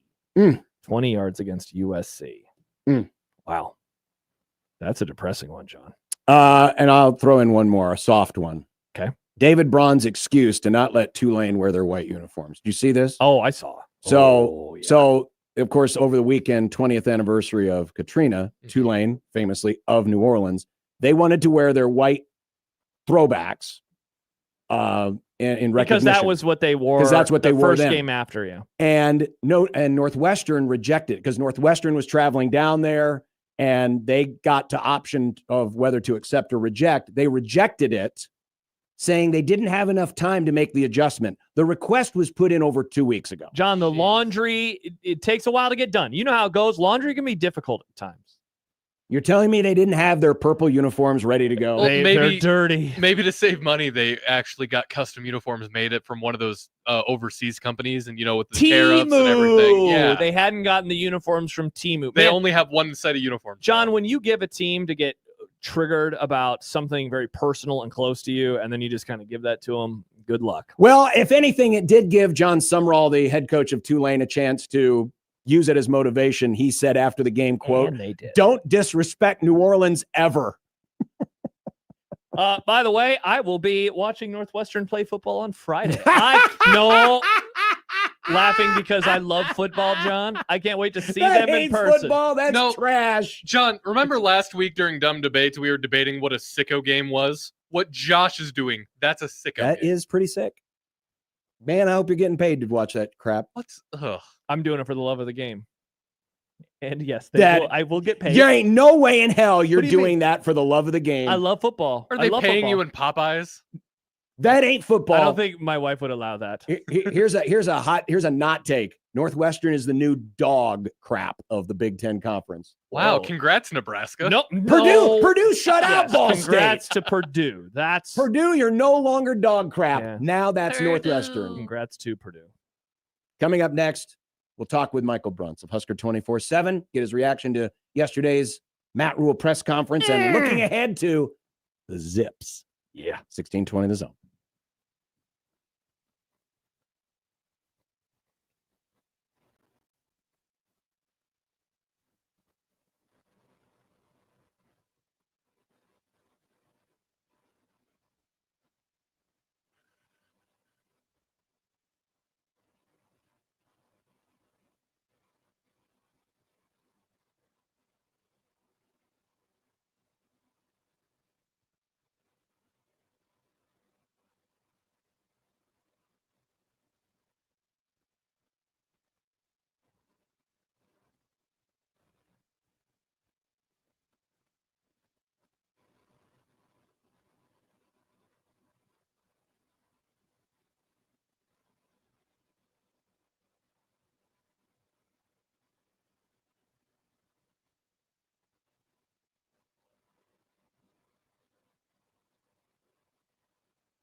Here's a story of a man named Bruntzy who covers Husker sports, boys and girls, like football and basketball, even weightlifting, like front squats and curls. Then one day, good old Bruntzy called a talk show, and acting on what they thought was a hunch, John and Josh wanted to start a family.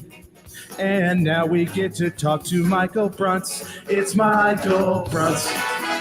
Michael Bruntz. Now we get to talk to Michael Bruntz. We are chatting with the luckiest man in the world. Whoa. Because he does not work for Crimson Tide 24/7. He does not work for Tar Heel 24/7. No. And he's not working for Akron 24/7. He's working for Husker247.com. Michael Bruntz, congratulations on being the luckiest man in the world. Hey, I've got my scars too. I worked for Husker 24/7 when Nebraska played Wisconsin in 2014, and during the Big Ten championship game. So that we had our moments, but yeah, this like I appreciate Alabama's ability to take everything and just turn it up to 11 on the weirdness and everything else. I love the fact that every time I read or listen to a conversation about the Tide, 2 days, 3 days later now, they always are like, so can they fire DeBoer? Like, and it's like a genuine question. Nobody seems to really have an answer. It's like, I mean, it's a lot of money, but like, could they actually do this? Like, wild down there.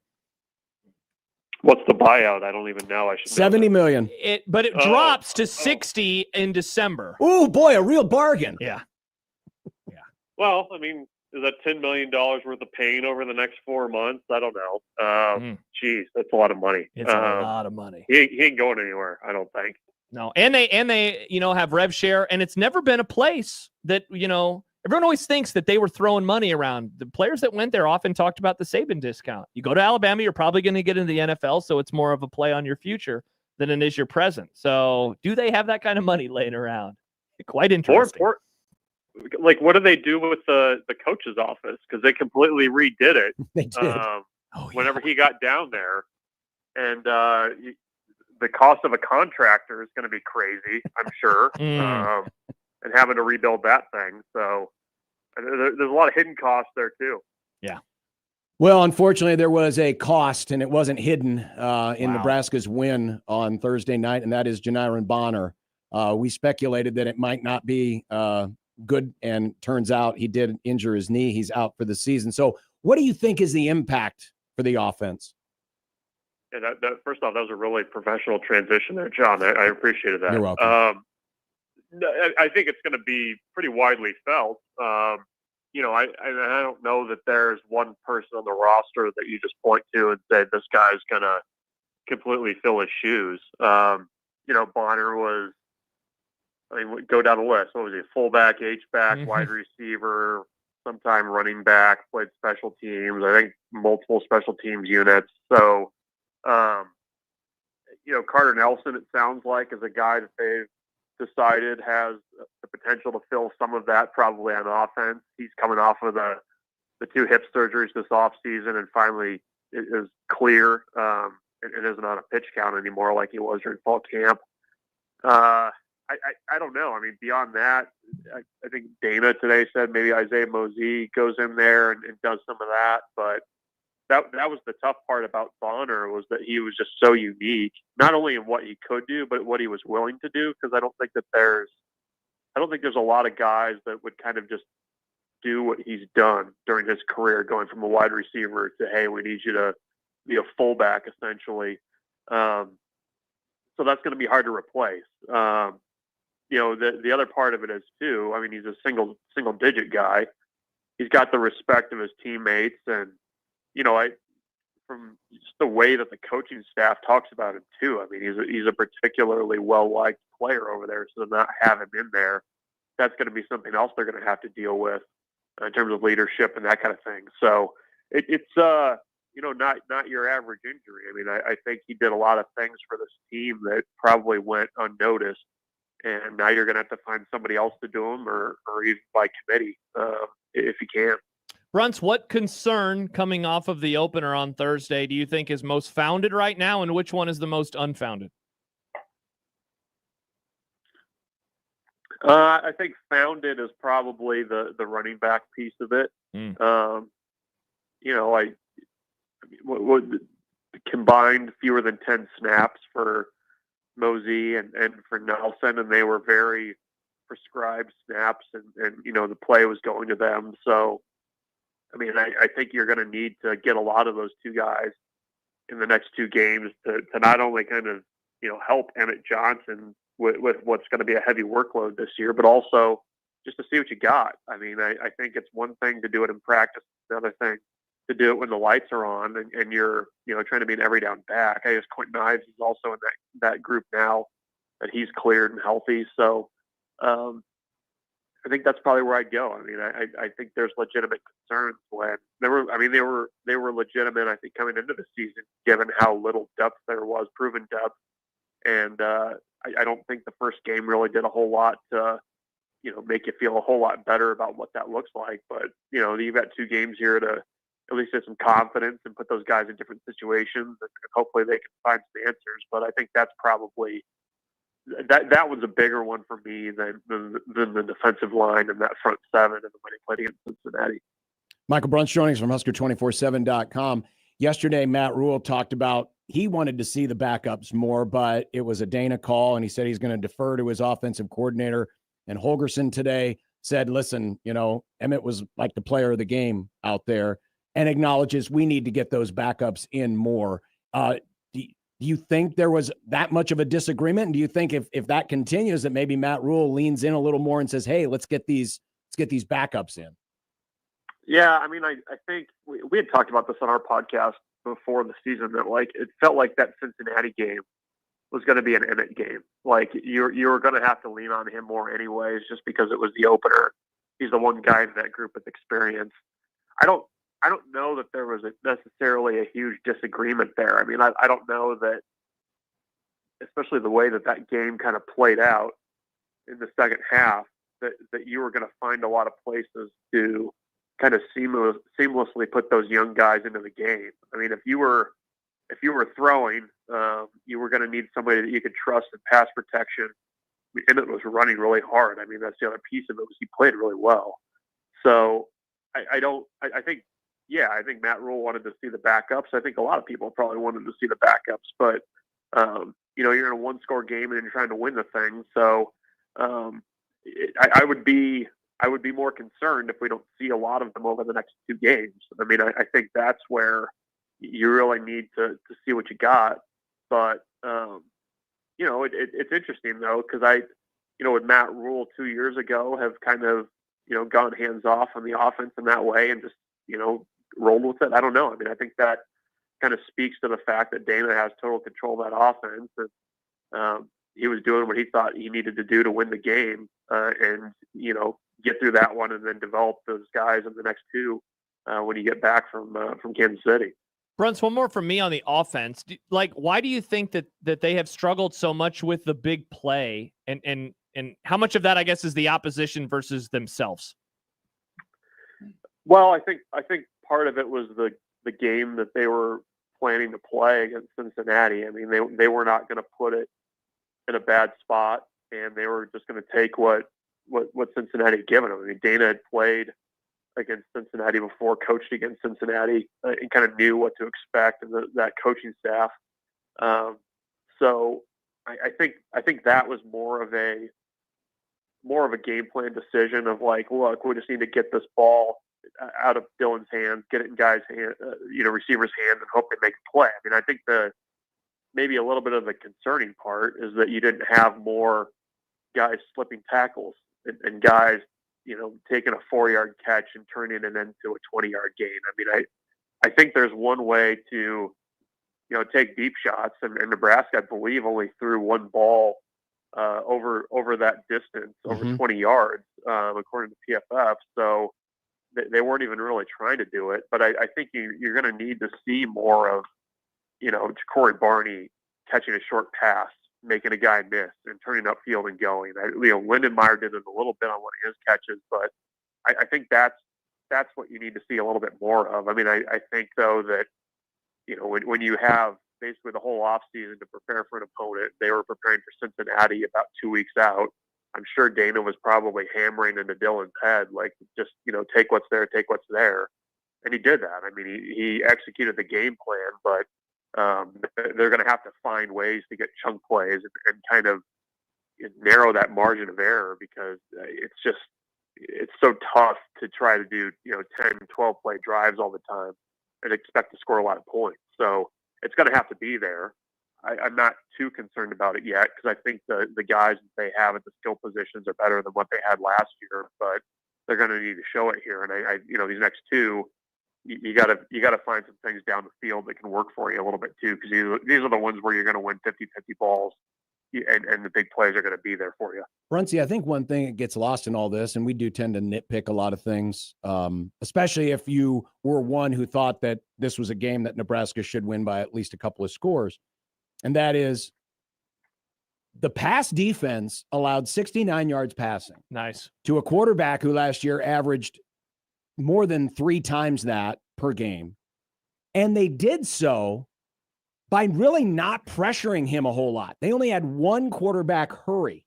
Normally you would think, you know, a quarterback who gets held to low total or a poor day throwing was because he had pressure in his face. That wasn't the case. So I think that's something I think you should be able to take some encouragement from, was, wait a second, this defensive secondary we thought was going to be a strength coming in may have shown up a little bit more than we thought.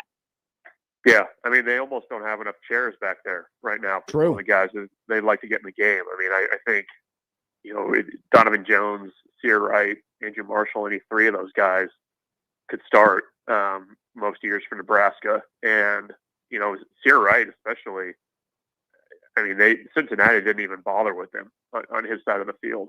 So, you know, I think that was pretty impressive, and especially because, I mean, like you said, I mean, Nebraska didn't get a ton of pressure. It didn't feel like they were winning a ton of the matchups up front, you know, one-on-one without having to dedicate more pressure.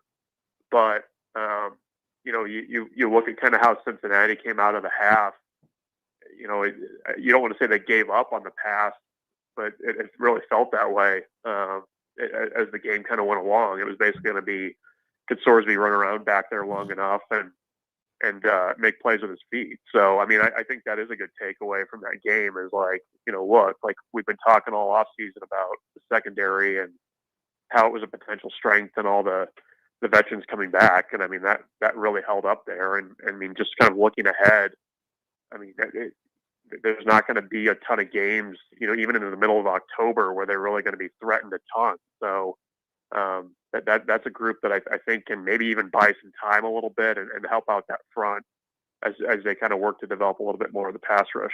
So, Bruntz, you're a fan of the Broncos, and that team has been getting gassed up by a lot of folks. They really love the defense. They love a step forward from the offense, and plus it's not fun to pick the Chiefs to win the division every year, and so I think a lot of people want to do something else. How are we feeling right now, a few days away from the opener? Also gassed up. Very, very gassed up over here. Nice. I think they got a chance. I'll give the Chiefs one more year of their window. I'll give them their respect. However, I do think you could see Denver maybe get into double digits with the win total this year. I think that's where I'm gassed up to. So good things. I'm not expecting too much, but it felt like last year was a big step, and they got to make another one now. That, previewing our picks this Thursday, is the toughest division for me to pick. The order of the teams. Yeah. Is it? Yes. Interesting. Yes. More than a lot the of good NFC coaches in that division. Like it's more than filled the up quickly there. What do you have? Three Super Bowl winners and then a Super Bowl runner-up. Yeah. Wow. Yeah. How are you feeling about the Raiders? Not great. I mean, I think Denver should be in front of them. Nice. But I think that's you know, I think they've got a chance Denver's got a chance to be there right behind Kansas City this year. Michael Bruntz, Husker 24/7. Bruntzy, appreciate it. Have a great week. Thanks, guys. Take care. Bye, Bruntz. Michael Bruntz joining us on the Prairie Flower Casino's own hotline. Got him off just in time. It seemed like it was time for him to be dad. Dad. Yeah, it's dad time. Shout out to Bruntz and shout out to football. It's football season. It is football season. I'm wearing my Dolphin stuff.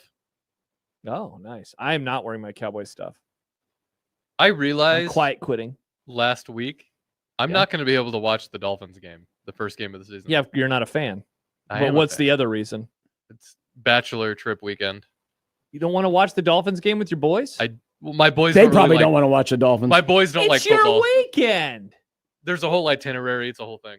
A whole I know. itinerary? I know. I got the schedule last night, and I'm like, all right. I do get to watch the F1 race at least, but only because it's at 8 a.m. Wow, that's cool. It sounds like a great party, Nick. Hope you have fun. Well, I mentioned earlier that 1620 the pregame this Saturday from the Blur Parties tailgate. Yeah. Do you know you can go to 1620thezone.com right now and enter for your chance to win 2 tickets to the ultimate Blur tailgate party? Remember, the Blur tailgates from Lincoln are not an open event, right? They don't sell tickets there. The tickets are already claimed before you go. Except.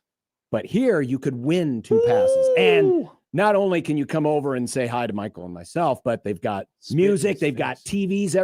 It's basically like going to a sports bar, but with cooler, with more entertainment, and you're literally steps away from the west side of Memorial Stadium because we're right underneath. Plus, the you're overpass. covered. It's You're nice covered. and shady in there. Plenty of food and man. drink. Oh my gosh! So go to 1620thezone.com and enter for that chance to win 2 tickets to this Saturday's Blur tailgate, Nebraska and Akron. Cody writes, Nick's segment review, Nick's itinerary. I think this would be a great crossover topic for tomorrow. Could be. Nick's itinerary for his bachelor party, and what does he have coming up? Indeed. Coming up, we'll hear a little bit of what Matt Rhule had to say yesterday. And still to come, Holgo the no-go? We'll explain coming up on 1620 The Zone.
hopefully everyone really embraces this moment, because this is kind of the end of an era that we've outlawed, out-legislated the true walk-on programs in college football. Some of you guys cover our recruiting. How many guys have you seen announce, like, hey, I've been offered a preferred walk-on at University of Nebraska?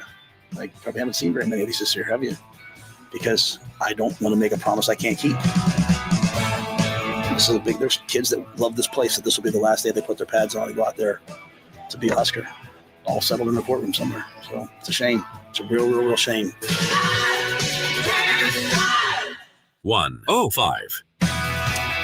Time to hear what Matt Rhule had to say the other day, talking post-Cincinnati and looking ahead to Akron, though wasn't a whole lot of conversation about Akron. If I were the Zips, I would say we're being disrespected. Nice. But in fairness to Matt Rhule, that wasn't his choice necessarily. I mean, the questions were really asked about the Zips. But as we talked about with Michael Bruntz, the Huskers did lose Janiron Bonner to a season-ending knee injury. A season-ending knee injury. A season-ending knee injury. Thank you. It's a tremendous loss on the field. He's a great football player. He plays on all special teams. He's a wide out. He's a running back. He's a fullback. He's a tight end. He can just do it all. Selfless. He's a great teammate. I'm sure he'll continue to inspire his teammates, though, with his attitude. And I just know how much he means to everybody. So he doesn't mean a lot to us because he's a good player, though he means a lot to us because of who he is. And so everyone will rally around him, and we'll watch him come back better than ever. And though Bonner isn't technically a tight end, he is more of a utility knife, but certainly could play something similar to a tight end. It was interesting to hear who Matt Rhule called out on Monday. I think now's the time for Carter to really step up. Like, with Wood being down, because he can do a lot of things that Wood did. With those guys being down, it's his time. Carter obviously had double hip labrum surgery in the spring, so we brought him along. We had to bring him along slowly during camp, but Carter's as talented a guy as there is in the country, and so it's his chance. That was an interesting answer, in particular because throughout the offseason, it seemed like they were building him back or bringing him back slowly because of the recovery from the surgery. But I mean, now he has to be involved because the room has just gotten thinner. And Bonner is as you mentioned, he's kind of been all over the place position-wise, and so I don't know if I exactly thought of him as, impacting the tight end room when it initially happened, but it does make a lot of sense. I mean, thankfully for the team, Lindenmeyer looked awesome. He really made some nice plays. He had two catches that got him inside the 10. One of them got him down to the 1, of course, the play right before the Pritchett false start. So I really liked what we saw from him, but I mean, Carter Nelson, man, like, this is why they brought him into the program. This is why he was someone who was, very highly thought of, very highly recruited, that they had to beat Georgia out for. Mm-hmm. And so, yeah, if we're going to see it, you would hope that now is the time. Staying on the offensive side, here was Matt Rhule talking about the running back production, particularly the backup running back production last Thursday. I wasn't happy with it. Dana was like, hey, he made the call. So I let my coordinators coach. I wanted to get Isaiah and Makai in. But once Dana said to me, hey, coach, I made that call, I said, okay, cool. Like Emmett was hot. We went with Emmett. We'll have to get Isaiah. We'll have to get Makai, and we'll have to get Quentin in the game more. Makai had a great run that he cut back and got vertical. And unfortunately, we missed one block, or else it might have gone for a ways. So I'm just biding my time with those guys. But I wanted to play them more. But Dana was feeling it. He went with what he went with, and that's his call. So I was good with it once he said that. So, but that won't be the plan moving forward. I don't think. I think we'll have to play more guys. It won't be the plan moving forward. But will it be like Cincinnati? I was going to say, when the game is close, is that what's going to happen now moving forward? Now, these next two shouldn't be a problem. Yeah. But after that, Big Ten play, Michigan, followed by Michigan State. I saw the numbers from college football data. It showed the usage rate.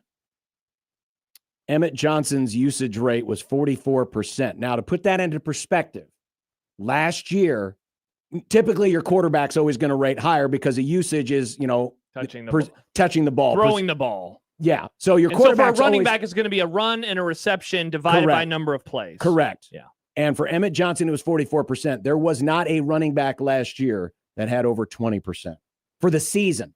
Now, he ain't is going to have that for over the course of the season. Now, this is just one game. But again, after we get past these next two. Yeah, what happens if Michigan's a close game? What happens if Michigan State is a close game? Well, we know there's going to be close games. We just know a lot of them. A lot of the games this year are going to be close. And so you really need Nelson and or Mosey or Quentin Ives.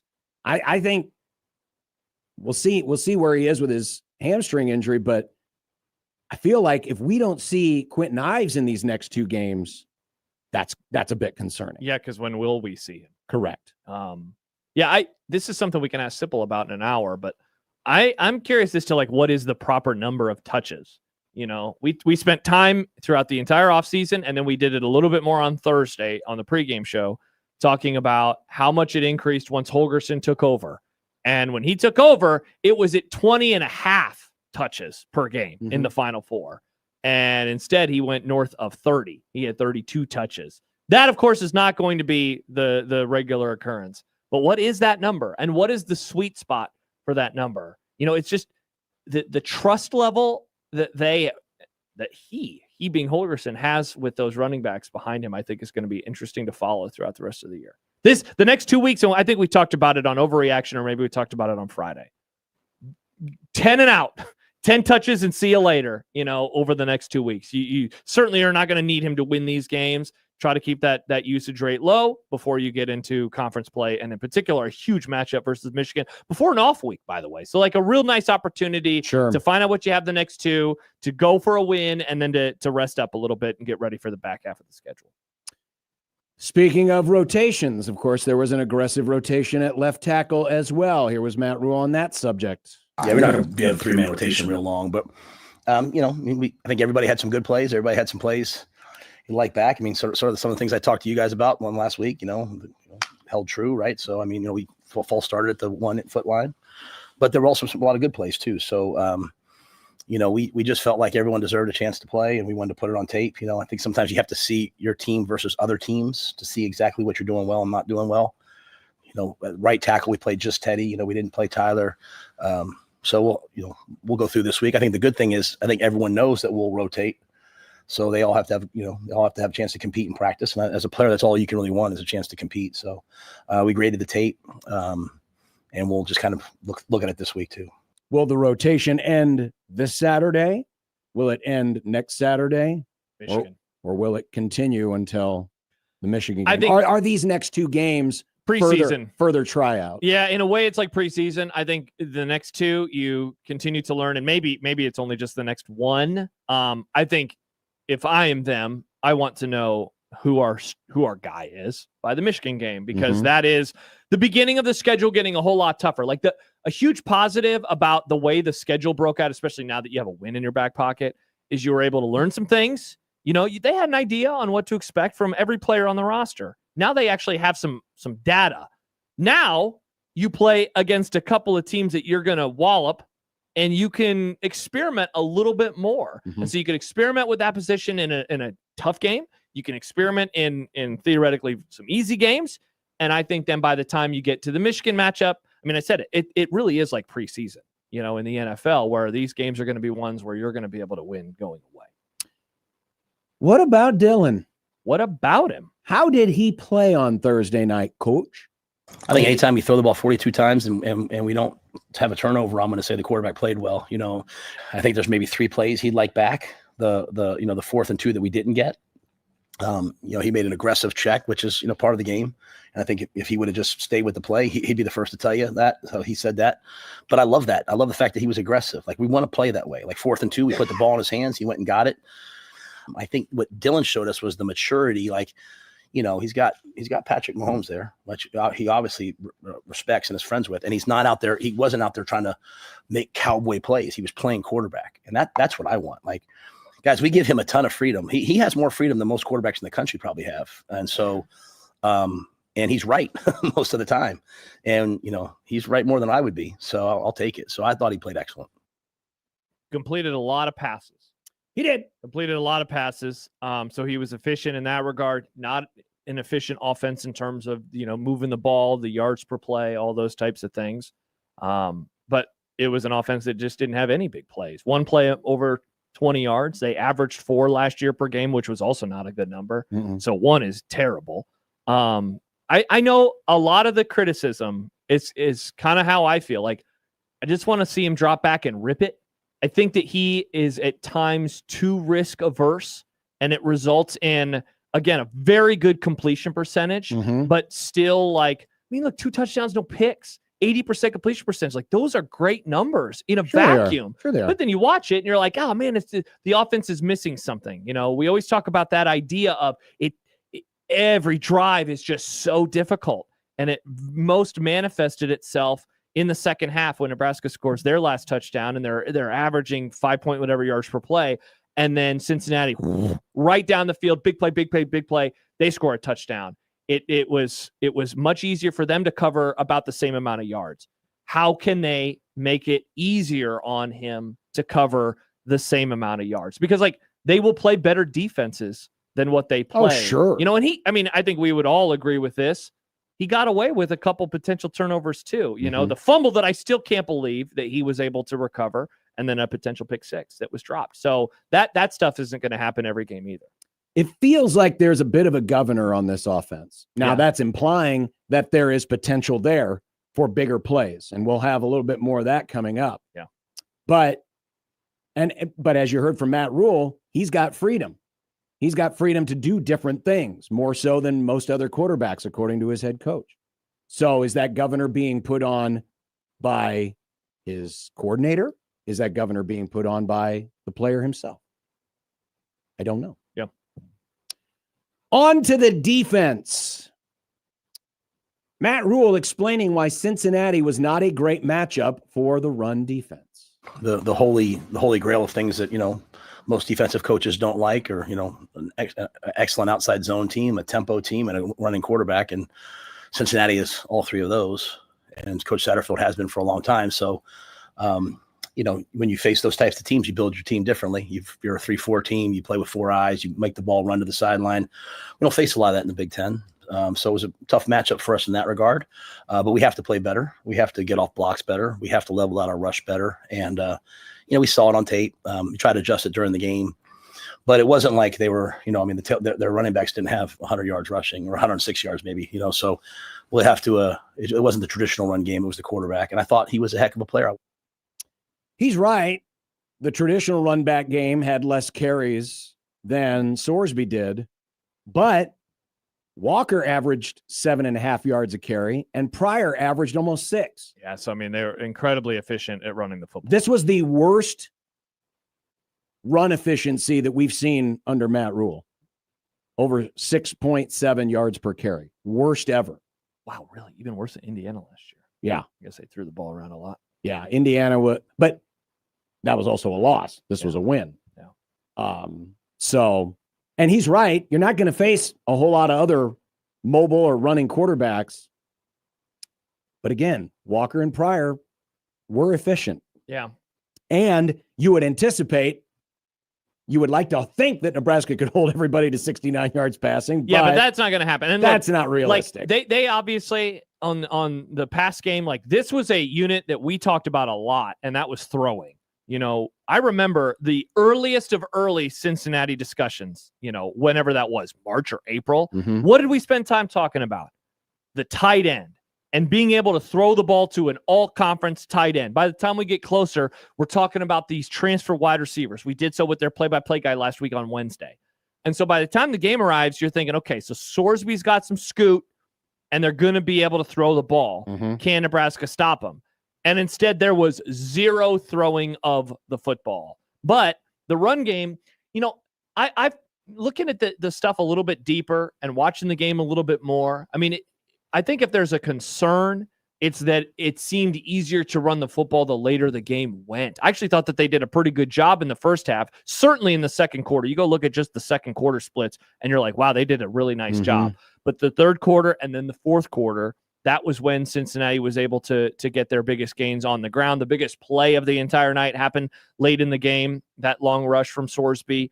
It was the question As I think with every discussion we're having right now, there's a level of grace to afford them because it also was the first game. Mhm. And you would hope that November, October version of the defense is better than the September version of the defense. And again, they have a couple of weeks to kind of figure some things out.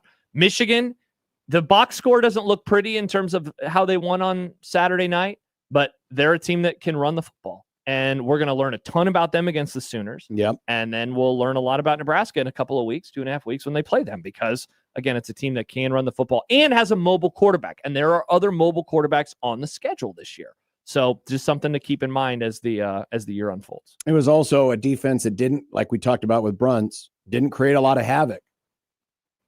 Their havoc rate was the lowest it's ever been in a win under Matt Rhule. Interesting. And havoc is the percentage of plays that include pass breakup, forced fumble, tackle for loss, interception. Yeah, because they didn't have sacks. They had no sacks. They had never one tackle for loss, and they had a couple of quarterback hurries. And then, of course, they had the fumble. Oh, quarterback hurry. Yeah, and of course, they had the fumble that they were. And the forced fumble. Yeah. And so, yeah. But it wasn't a lot. Yeah. And I was looking at some of the analytics. When they break it down by front seven versus secondary, Nebraska's havoc rate in its front seven was only 5%. That's low. That's very low. Especially for a front seven, because that's where you create tackles for loss and sacks and pass deflections and things like that. Look, of all the questions we had on the team this year coming in, I mean, running back depth probably was one, but defensive line was two at the very least. And John, for a lot of people, it actually might have been number one. Mm-hmm. And I would say that they were solid in some points, and then they were really bad in others. And so how do you get to be more solid? And like, this is also a group that's going to rotate a ton because they always have. And so, we're going to learn, probably over the next few weeks, like which players are better and which ones are going to work together the most. We've been reminding you of 1620, the pregame, but also after the game, it's Big Red overreaction. And this week, it's Josh and Matt. Let's freaking go. The old man and the young man. No. You're not doing the show. I'm the doing the old show. man. I'm not the one. I'm not the one who tweeted this weekend.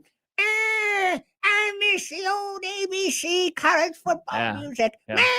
That is a real John Bishop take of yours. No, It was. I mean, it was very old of you. No. Well, don't worry. John will say something stupid tomorrow about how he misses the 70s again for some reason. I never said I missed the 70s. You always Bell say you bottoms? missed the 70s. I never say I missed the 70s. When's the last time I said I missed the 70s? I don't know. If you retweet Super 70 I was a tiny baby Sports- boy. Oh, that's right. Super 70 Sports tweets about the 80s. So never mind. I get confused. Listen, sometimes. don't confuse the situation, old man. Old man, young man. Well, Big we're gonna Red have overreaction. we're gonna have 1620 the zone 101.9 the King. Great time. We'll be on probably about 10 o'clock. The graphics we promised to be perfect this weekend. We promise everything to be excellent. Now, what are you I'm gonna? sure a lot of people are watching. What are you gonna do to help yourself stay awake? Because you're usually in bed by 9:30. Not anymore, Nick. I'm not training for anything right now. Remember, I did a post-game show until 2 a.m. last week. Not to brag. Yeah, not to brag. I mean, I did poke him with a stick a couple of times, make sure he was awake. But Wrong. It worked. I was sitting in a chair that was way too low. I had to keep him from saying things like Larry King would say. Hello, Houston, you're on. I don't understand the reference. See, now who's the old guy? Now who's 100? Well, that's because you're forgetful. You just compared me which to is Larry also, King. Which is also something that happens. Hey, to Josh, old. remember You're the forgetful. 40s and the television show in the 40s? Maybe maybe Josh doesn't get the reference because it was after his time. Larry King's a bit too hip for him. Is that what I would say? Yeah. Interesting. I do miss not seeing him behind the plate at Dodger games because he was He always died, like right? Yeah. he was always like R.I.P. slumped down in his seat. He was like, hey, look at him. Peter writes, is it okay to call in mad to Big Red overreaction if they don't cover the 34.5? Sure. Do whatever you want. You know what I'm pumped for Saturday's show? I don't know. No delay. We'll be able to have conversations with the audience again. It was very sad not to be able to have conversations with the audience on. No. Well, wait a minute. You're the one that only wanted to take texts. Wrong. I love talking to people. I love hearing. From Well, them. I just hope there will be people willing to react. That's all. Or overreact. John, well, if they're overreacting, it might be a bad time. But they're going to win comfortably. I mean, you're supposed to overreact. It's not called Big Red Reaction or That's Big Red true. Underreaction. Ugh, Big Red Reaction. What kind of name would that be for a show? I don't know. Yeah. Can't even imagine. We prefer the overreaction. We do. Can't even imagine. Coming up next, Is Holgo the Oko, Holgo the no-go? Yeah, you already tweeted this. I did. Yeah, you already- spoilers, yeah, John. Just couldn't save it for 5 more minutes. It was a scheduled tweet. I know it was. I know it was. Because it was sent while John was talking. I was like, hey, I see this tweet. Nice. John thought we were going to talk about it at 4. Man, don't spoil me. Talking about it at 4:15. All right, we're back. 1620 The Zone. Hey, everyone. Josh and John here for Underdog Fantasy. We are getting ready for the football because it was back in the college game this weekend, and it will be back in the pros on Sunday and Thursday and Friday as well, and then another game on Monday. I have gone to the app. I have logged in, and I have a pick. It's actually a 2-play for you, John. I mentioned this earlier. Jalen Hurts, I'll go higher on the rushing touchdowns. The tush push will work yet again, and I will be sad.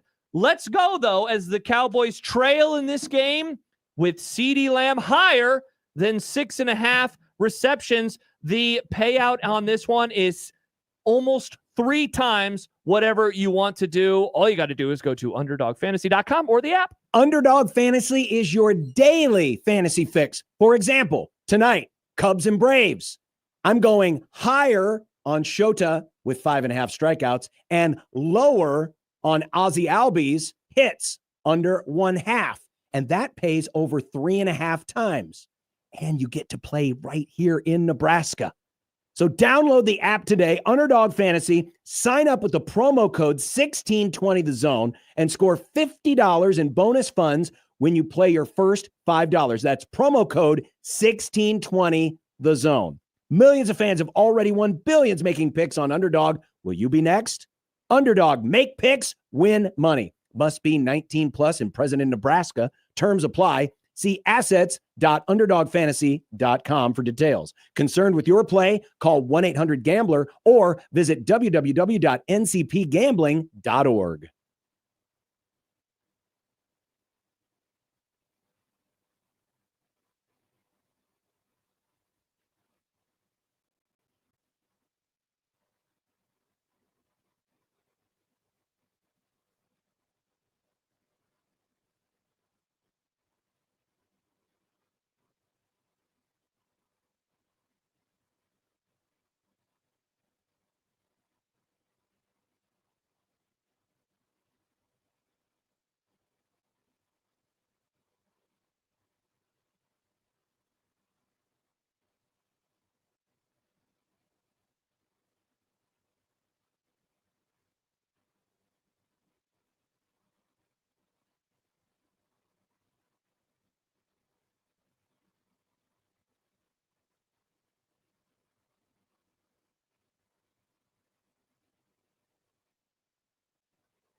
Back on the Grum, brought to you by Union Bank and Trust, John and Josh and Nick.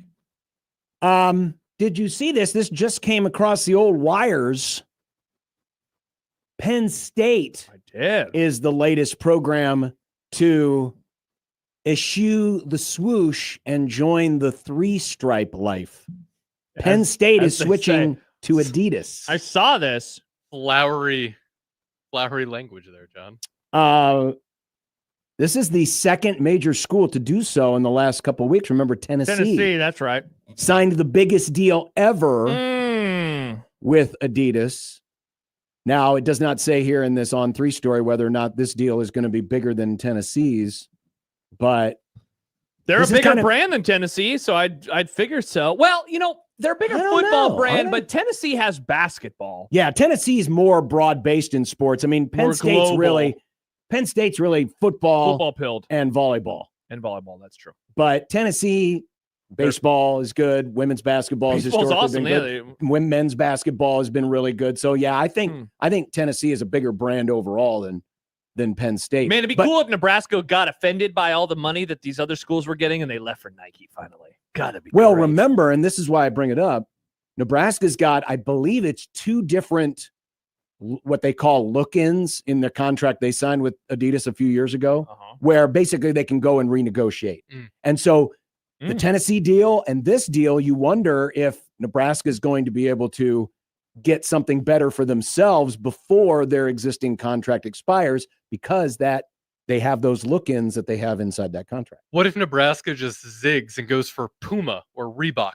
Puma, what are they, the 1999 Rams? I think it should be Apex again. John, yes. Majestic? Sign me up. Does Majestic still make jerseys? I still think they only do baseball. Fruit of the Loom or Oshkosh or Oshkosh Bagosh. That'd be good too. What was Maybe Oshkosh Bagosh? Clothing, right? Yeah. What kind? Was that like an outdoorsy Like type thing? overalls and stuff. Oh, so your kind of people. What, farmers? Yeah, hardworking work. My grandpa put wore food on your overalls, table. Josh. I have an uncle who's a farmer. I just said your people though. Yeah, they're my You didn't have to get offended by it. You took a negative connotation. It's the way you said it. your Josh. people. It's the way you said your it. people. Speaking of a tone, let's talk about Dana Holgerson. Well, famously, John's about to crap all over him. I'm not crapping on him, but I saw the graphic. Yeah, it's a crap graphic. The truth don't lie, though. So after every game, I go back and I do my spreadsheets and stuff, and I was filling out the stuff on offense, and I noticed something. What's that? So they played 5 games under Dana Holgerson. 5 games as offensive coordinator. And by the way, this is not to say, Here they we made go. a mistake. Fire Holgo, writes John. But they only rushed for 3 yards per carry Yikes. against Cincinnati. That's the 3rd time in the 5 games under Holgerson they've been under 4 yards per carry. Iowa. This game, and was it Boston College? I don't believe it. I believe it was USC. I don't have my spreadsheet. It's open. okay. You don't have. Sorry, just keep going. Let's power through. It was Iowa and Boston College. They were under 4. Go I don't believe So it. this is actually the 3rd straight game they've been under 4. Oh, good Lord. But then the yards per attempt, the yards per pass attempt was just 5.8. And that's also the 3rd time in the last 5 games that they've been under 6. Not great. Which is also not great. Not great. So I was looking at the 5 games under Holgerson, and then I compared it to the first 9 games of last year because we wanted the commonality of Dylan, right? Yeah. And when you look at the 5 games so far under Dana Holgerson versus the first 9 games of last year before Dana arrived. Good Lord. Look at these stats. The points are slightly down. The rushing totals are a little bit better. They're averaging just under 4 yards a carry. Prior to that, it was 3.6. But the yards per pass attempt, which were 7, averaged 7 yards per pass attempt in the first 9 games of last year. In the last 5 under Dana, just 6.3. Now, can I get a bucket of water on my back and carry it just for a moment real fast with Dana? In fairness, those first 9 games for Satterfield do include 2 against lesser opponents, right? But they also include 2 against playoff teams. Sure, but I'm just saying, yeah, like, you're right. Over the next here's what I'm saying. 2 weeks later, and this is something we should just revisit all the time. Well, actually, I plan to revisit this after the Michigan State game because then it will be 9 games. 9-9. Because, and again, the reason I thought of this was I was just wanted to crap. No, I didn't want to crap. I just wanted to. So far, the jump, that a lot of people were thinking. It's happened one time. It happened against Wisconsin. Otherwise, the offense and the wild part, and I remember looking at this sometime in the offseason. Nebraska last year averaged 23.5 points per game. Nebraska in the first 9 games last year averaged 23.5 points per game. Mm-hmm. Nebraska in the last 4 games last year averaged 23.5 points per game. Now, they did not average 23.5 points per game in the win over Cincinnati. They scored 20 points. But it has been very interesting how, I think at times the offense has definitely looked better, but production-wise, it is. Production-wise, it's almost identical. Yeah, and so it's obviously going to go up the next 2 weeks, and so that's going to it will put it on the list. The offense will be better in the next 2 weeks. But Holgorsen, and he would say this, he was not brought in to be good against bad teams like that. Sure. He was not brought in to score points against Houston Christian and Akron. He was brought in to fix what was a flailing offense. And again, he has delivered truly spectacularly once. That I rewatched that game probably a month ago against Wisconsin.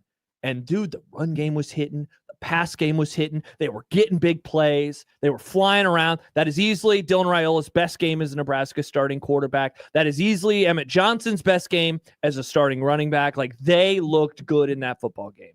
Can they do that again, whether it's against a Michigan State, any of the teams in October, et cetera, et cetera. Mm-hmm. But it is, these are interesting numbers, and very pedestrian right now. Very pedestrian. By the way, you have to go back to 2006. Oh, I'm sorry, 2005, the last time Nebraska had a yards per pass attempt trending this low. That offense was terrible. That was the first Zach Taylor year. Yes. They opened up with Maine. They got off to a really bad start. They were winning, though, and that was all that matters. And by the end of the year, the offense started clicking, and then it really kicked into high gear. It took off the next year. Yeah. And with the same quarterback. Yeah. And so, look, this is such an obvious thing to say, but, man, it's just so nice that they left this last weekend with a dub, because that was a game that at the end you thought they might actually lose it. And then these numbers are we're putting sirens around them, oh, my gosh. But instead, they were able to escape with a victory. And so that's what you want. Yeah, Sounds like you're not apologizing for a win. Nick, we don't apologize for wins. No, absolutely not. Yeah, I'm going to take the water off my back. You can take the water off your back. Yeah. Though you didn't really have to worry about carrying any water. I just did a little bit. I know you did, but I wasn't trying to drown you. You don't want to fire him? No. Yet. No. Okay. Satterfield was better. But good God. Andy writes. Well, he averaged 0.8 points per game more. Because he got to play Northern Iowa and UTEP. Well, Holgorsen got to play crappy Wisconsin. That was nice. Yeah, Wisconsin does suck. Dude, they suck. They were bad over the weekend when they played Thursday, Friday. That is something I'll be watching for, because MJ points out, all right, let's see what Akron and That's Houston what I Christian. said 5 minutes ago. I know. But he said it louder. But I'll be MJ, screw you, bro. But I'll be curious. I would hope that they can do a lot of things offensively that we have just not seen yet. I would like to see some big plays. I would love big plays. And that's a big reason why the yards per attempt are as low as they are, because they're not getting big plays. They're not getting big plays. Either catch and run, or long passes, or long runs. In the game last night, the TCU running back, and I can't remember his name for the life of me right now, after his long touchdown, it was 10 carries for 111 yards. And it's whoa, he's averaging 11 yards a carry. And then in the bottom it said, last carry, 75-yard touchdown. It skews it, and that's what you want. Sure. That's the best part about big plays. Sure. It skews everything else. But that's what happens to good offenses. They're not actually averaging 6 yards a play. I remember we kind of taught this to people last year after Satterfield said his dumb thing about yards per play. So we can make fun of him, but we can't make fun of Holgo the no-go. No, it's Holgo the Oko, John. You stop saying these words. What about Holgo the oh no? Wow, that was actually better, John. Why didn't you do that one? Because Good job, Nick. I'm not saying oh no yet about Dana. It's only been 5 games. You're saying no go? That's kind of worse. You're saying that you is do kind not of worse. pass No, it's go. not. Oh no means oh no. Straight to jail. Famously, Don't collect we don't $200. have a quote of a Nebraska athletic director saying no go No go. We have one of him saying, "Oh no." That's true. Maybe Dannon will say that. Yeah, when's the next Dannon interview? I mean, that guy talks almost as much as Rhule. Say press conference. We can get Sipple or somebody to tell him to say no go. That would be pretty funny. Just slip it in there. Speaking of Sipple, he'll join us in 15. He will. He will join us in 15. But coming up next, is it time for the market? Yeah. Let's go. Time to go to the super hot take market. I love my first take. I wrote an email to myself on Saturday night because I didn't want to forget it. Nice. Yeah. John's probably going to be like, oh, it's not very good. But, I'm proud of it. Well, notice that's another thing that old people do. They have to write letters to themselves to remind them. I email myself all the time with takes. No, when you email yourself, do you say to whom it may concern? No, I put my take in the subject line, Nick. Sincerely, Joshua Peterson. This is the wildest crap. Hokisker says, John just trying to be the negative boy after being positive all last week. Negative boy. The negative boys. Are you boys, now boys. Mr. Negative? Have you taken the mantle of negativity? How about show me some more offense and I won't be negative?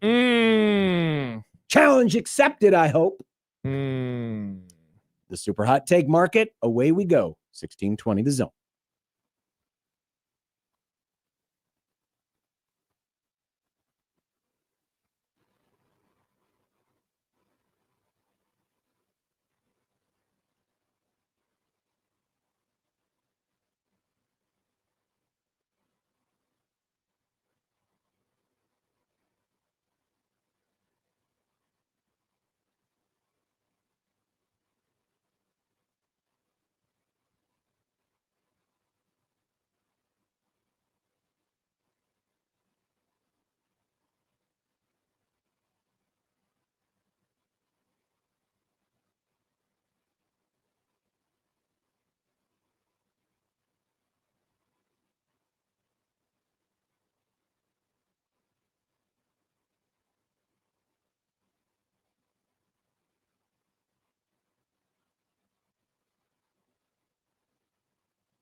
All right, before he forgets what he wrote himself.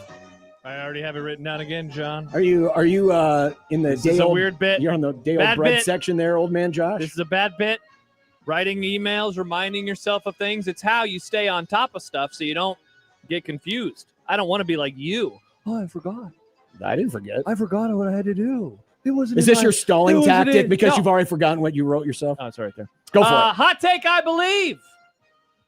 It's not a hot take to think Kalen DeBoer should be fired after this year. That is the hot take. How about this? In his four losses at Bama as a 14-point favorite, that has happened now in 14 games. Nick Saban lost 3 of those in 139 of those games. He will always be judged against Nick Saban. Fair or unfair, but this is going to be the case. He is now 4-5 in his last 9 games versus FBS competition. You know, there was a quote going around, or a stat going around, he's 5-5 in his last 10 games. That's true. But one of those wins was Mercer, FCS school. I like Kalen DeBoer. I think he's really good. I do not think that he is the right fit for this job. So if an Alabama fan says, I want to fire him after this year, I think that is not a hot take, because I think sometimes you just got to eject on something before it gets even worse. The problem is going to be that it is a lot of money. And so I don't know if they are going to actually be able to do it. But I don't think it's a hot take to want him gone. I thought this was the hot take market, not the. Are you in agreement with me? Are you doing that thing, John? See, old. Yeah. Where you Is this say it's a hot take and it's not? Is this not a hot take to think he should be fired? Well, you were saying it's Alabama folks are thinking it's not a hot take. No, so I'm saying if their hot take is like if you said, Josh, I have a hot take, they should fire Kalen DeBoer. My hot take would be that's actually not a hot take. It's hot takeception. So it's got to be your hot take. So you're making two a double negative. It's a double negative. So it's a double hot take. It's a double negative hot take. Yeah. Do 2 not hot takes make a hot take? Do they? I don't know. Yeah. Well, do you have a DeBoer related take? I don't. Oh, okay. I thought you did. I don't. Do you think it's a hot take? It's pretty wild to fire a guy after 2 years. Well, let's see. I think it's going to be a disaster. I hate to say it, but let's see how the season plays out. They're going to lose to Georgia at the end of the month, so that'll be 2. Maybe. They got LSU, who suddenly looks like a good team. They have Auburn, and Auburn is on the plains this year. True. That's always tough. That's 4. I believe they have Oklahoma. They have what's his name with Vandy. It's going to be tough. Hot take. NIL and rev share have broken Mike Gundy's brain. Good take, John. Did you see this? Did you hear about this? He was on his radio show yesterday. Oklahoma State is playing Oregon this week. Yeah. And he says that Oklahoma State spent, quote, around $7 million on his team. To which Gundy said, I think Oregon spent close to $40 million. And that was just 1 year, and I might be off by a few million. Gundy then said that Oregon is paying a lot of money for their team. From a non-conference standpoint, there's coaches saying they should play teams with similar budgets. Mike Gundy he's suggesting that, well, Oregon's spending $40 million. We're only spending $7 million. They should play people in their own tax bracket. So Mike Gundy, are you actually acknowledging that you are lesser than and you shouldn't play teams like this anymore? Isn't this what the Big Ten wants you to do? They already want to take away automatic bids to the playoff from you. Why are you doing this? And aren't you the coach who used to have money bags, Big Daddy T-Boone in your back pocket? Did his money just magically disappear when he died? Is that what happens when you go? His money just disappeared? Don't you have some of that T-Boone money laying around? Why is Mike Gundy doing this? Because he's already making a built-in excuse. In fact, Dan Lining said as much, saying, "Well, if you're going to go ahead," does sound like the name of a troll.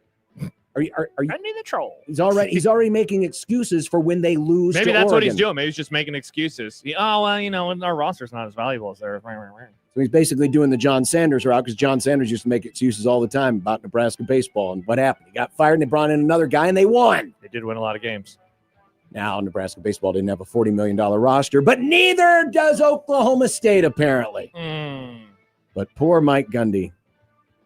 I think his brain is broken. Couple comments real fast. JD says, I'm hoping DeBoer gets fired. He will find a nice landing spot at Iowa after Kirk retires after this year. He is a bad fit at Bama, perfect fit for Iowa. Meanwhile, Adam says DeBoer will look really good at Wisconsin next year. People were trying to bring him to the Big Ten. It's already a bidding war. Hey, he is a Midwestern guy. I wonder if that contract DeBoer. Is that a guaranteed $70 million, or if he gets another job, is it like with Matt Rhule? Probably, yeah. Some of it would go down.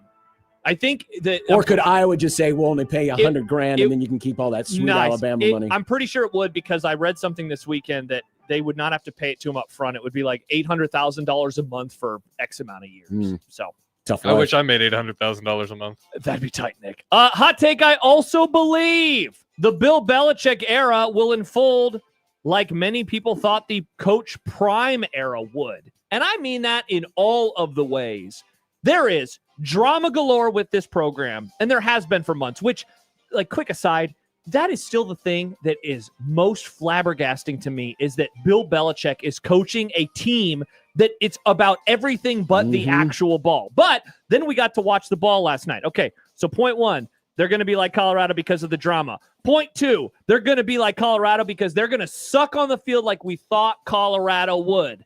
And most importantly, and why this take ultimately comes together, point three, he will not last long. I don't want to go as far as to say this will be his only year, but I do not think he will last there more than 2 seasons, certainly. And that was kind of the number that all of us said, Coach Prime ain't going to be at Colorado going into year 3. Well, he is. They lost, but he's still there. Bill Belichick will not be on the sidelines in 2027. I wouldn't be surprised if he's gone after this season. What do you think lasts longer, him coaching there or his relationship with Jordan? Nick, we don't talk about families on this show. Sorry, you're right. His relationship with Jordan. No. I think they'll still be together when he leaves or gets fired. Someone tweeted out last night that when TCU was up 41-7, they made the observation that was also the age of Bill Belichick. He was 41 when she was 7. No, I actually looked it up. I said, is this true? He was actually 56. So it's even worse. It's even worse. It's even worse. Hot take. Fox has taken a huge step back from the other networks on football coverage. I watched a lot of football this weekend. Man, did I come away disappointed. First of all, Gus and Joel, that might not even be like the 5th best team on ESPN. That was a bad broadcast. I know you used to be a big Joel Klatt guy. I mean, there was no analysis. Plus, you got to deal with Gus and all of his histrionics. Awesome. And there was so much periods of dead silence. And listen, it's okay if you have a little silence in a broadcast. You don't have to be talking 24/7. Let the sound and visuals tell a story. But I felt like there were so many opportunities where, like, hey, here's what's happening, or hey, what should they do here? And instead, it was just they spent more time. They had a deal where they came back from break. You know that I can't remember what they call it, but it's that new sports bar concept where they have that huge like video watching. They spent more time breaking because they came back from commercial. They showed the video from this one place down in Dallas. They were spending more time breaking that down than they were Arch Manning's game. So you didn't like them. Who else didn't you like? Well, now you probably didn't watch the start of the Iowa-Albany game. No, it was on, but I didn't have the volume on. At the very beginning, you know how they pre-taped the open with the 2-shot and the announcers in the booth? So it started, and they were going through it, and I kind of turned away because I had the sound turned down. I was watching, I guess that was the Alabama game at that time. And then I turned back, and I swear I'm watching the same thing again. Oh, no. So I reversed on the DVR. They started the pre-roll. Oh, no, and then it restarted? And then it stopped, and it restarted again. Yikes. And That's why we're always live. We're always live. We're always live. And plus their graphic presentation, it's just weak. It's worse than CBS. It's worse than NBC. It's worse than ESPN. It's a kind of a low-tier broadcast. They need help. Well, I'll be on behind the scenes for one of the broadcasts this weekend, so I'll do a great job. Well, let's hope so. Coming up next, happy hour.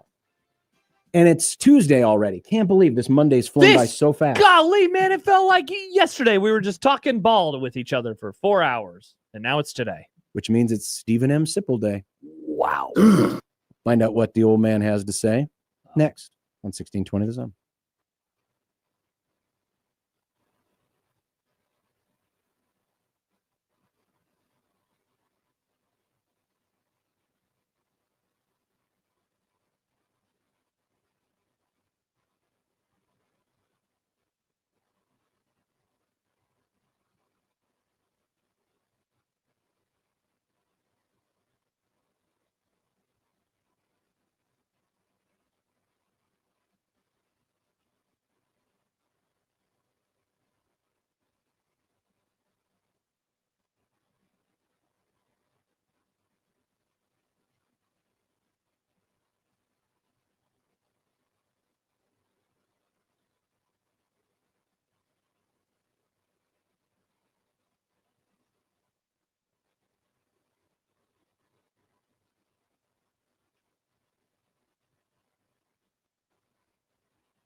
It'd be nice to have a boat. Throw. It would be nice to have a boat. Throw. It would be nice to have a boat. Throw. It would be nice to have a boat. Throw. It would be nice to have a boat. Throw. It would be nice to have a boat. Throw. It would be nice to have a boat. Throw. It would be nice to have a boat. Throw. From your mom.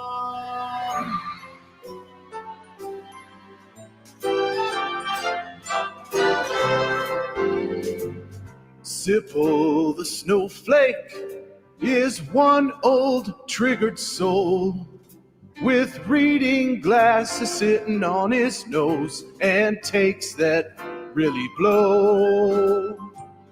Sipple the snowflake deserves a mouthpiece to the face. He says LeBron's the GOAT and Steph will choke. Then he runs to his safe space. Hey, we gotta be careful here. He tells us when we speak, but when 10 games air in a day, he thinks that's too many.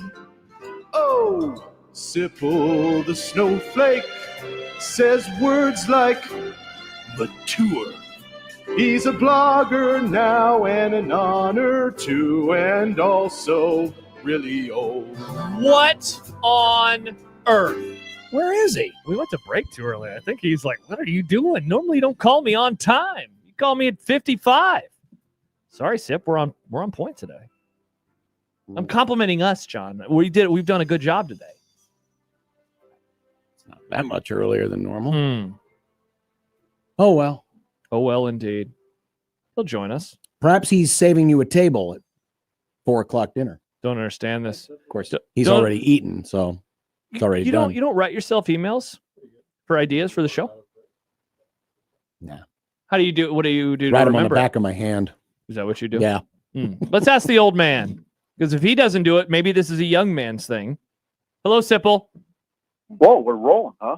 We're rolling, baby. Yeah. We're on the air. Sip, let's say you got a great story idea, great column idea, but it comes to you as your, I don't know, listening to us to ask you questions, because how Yes. many times have we heard, hey, that'd make a great column? That's one way. The other would be maybe you're like at the gym or you're about to go to sleep. What do you do to remember the idea? Do you write yourself an email? Do you write it down on a notepad? Do you text yourself? Or do you just go and start pecking away at your keyboard? Oh, it's evolved over the years. I mean, you can go in. I just have that notes thing on my phone. Mm-hmm. I just go to that, or you can text. I used to call my office. Wow. My office voicemail and just leave a long voicemail and literally almost write a column just through that. That's incredible. I write myself an email, and John said that I'm an old man for doing that. Well, you're just old in general. Interesting. No, that's a good idea. No, it's good, Josh. I think that's mature on your part, actually. Thank you. Mature, another way of describing there's getting old. As a take maker, there is nothing worse than having a great idea, but you're in bed and you're like, I'll remember tomorrow, and then you wake up and you're like, you never hardly do. Oh, seriously. So that's why I started writing myself emails. And sometimes my wife would be like, what are you doing right now? It's 12:30. Like, I'm writing myself an email because I have a topic for the show tomorrow. You should just write. There were times back in the day at the Journal-Star when I would just get up like that and just literally write the column. Just almost incredible. Yeah. Wow. Yeah. That's incredible. Sometimes it just hit you and everything would just, it only happens probably 2 or 3 times a year, but it would just flow out of you. They were always the really good columns. It was always the ones that were usually well received because it just the way it goes. I mean, but yeah, there's times when I would literally just write it in a half hour. Sip, one of the great things about playing early in the week is that you get to enjoy the rest of the week, and you, along with many others, did exactly that. Watched a lot of football over the weekend. I'm curious, as you were watching, were you putting it through the filter of what Nebraska had done, or were you just looking at this totally different? And the reason I ask this is I think some people may have come away from this past weekend, particularly in some of the teams that lost that shouldn't have lost, and said, man, it was just good to get the win. It's hard to watch it just what you're talking about, just watching it independently of Nebraska's result. Right. I think it's a little easier to do that this early in the season for some reason. So I wasn't watching it much with Nebraska in mind. So Nebraska escaped. Now they got 2 easy games. I just wasn't thinking about how these other results would impact Nebraska at all, because most of them won't or wouldn't at this point. Excuse me, I got a cold. Now, when Nebraska, they start getting in that, where you really start looking at it is if you can make a case for them to be ranked, and then you're kind of watching some teams and seeing how the top 25 would be shuffled. And I guess you watch the games. I watch a lot of the games thinking, okay, how did Nebraska do against this team? So they're never total, in our positions, I suppose Nebraska's never totally out of mind, but I kind of like to enjoy games sometimes without having those thoughts in my head. Sip, looking back at Thursday and through the lens of your priors going into the football game, who most overperformed your expectations?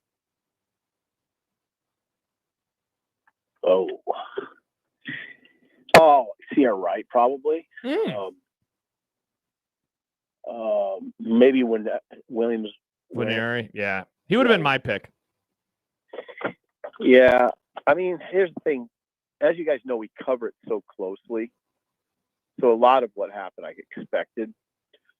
I don't know that I would have guessed that Winery would play 38 snaps.